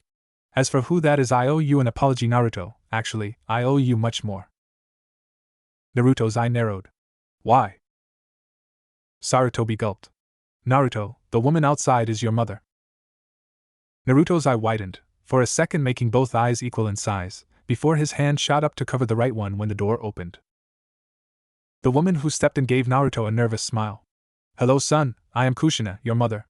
You can take the hand down, I know about your eye. That is a one-way mirror, so I've seen it already. She pointed at the mirrored wall. Slowly, Naruto's hand moved down from his face. He simply looked at her, his left eye overflowing with emotion. Disbelief, hope, suspicion, hurt, betrayal, all of them were seen in that blue mirror of the soul. Finally he spoke. I always thought you were dead. Where were you all these years? Kushina sent Sarutobi a look of hatred. He told me you were dead. I woke up and you were gone, then he came in and told me you had died. I left Konoha, I just couldn't stay here after losing both my husband and my child. I'm so sorry Naruto, I never knew. She had come closer, tears in her eyes, and hugged him. Naruto remained strangely stiff. She eventually let go of him, and merely looked at him, without saying a word. She had explained herself, now it was up to Naruto whether or not he'd accept her. All she knew was that she would kill Sarutobi, then end her own life if her son refused to have anything to do with her.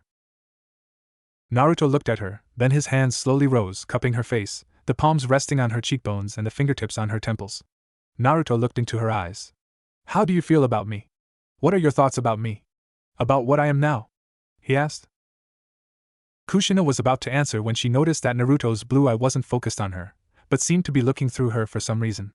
Finally, Naruto removed his hands from Kushina's face, and simply looked into her eyes again, only that tears were running down the left side of his face, the right eye unable to show such emotion. He whispered one word.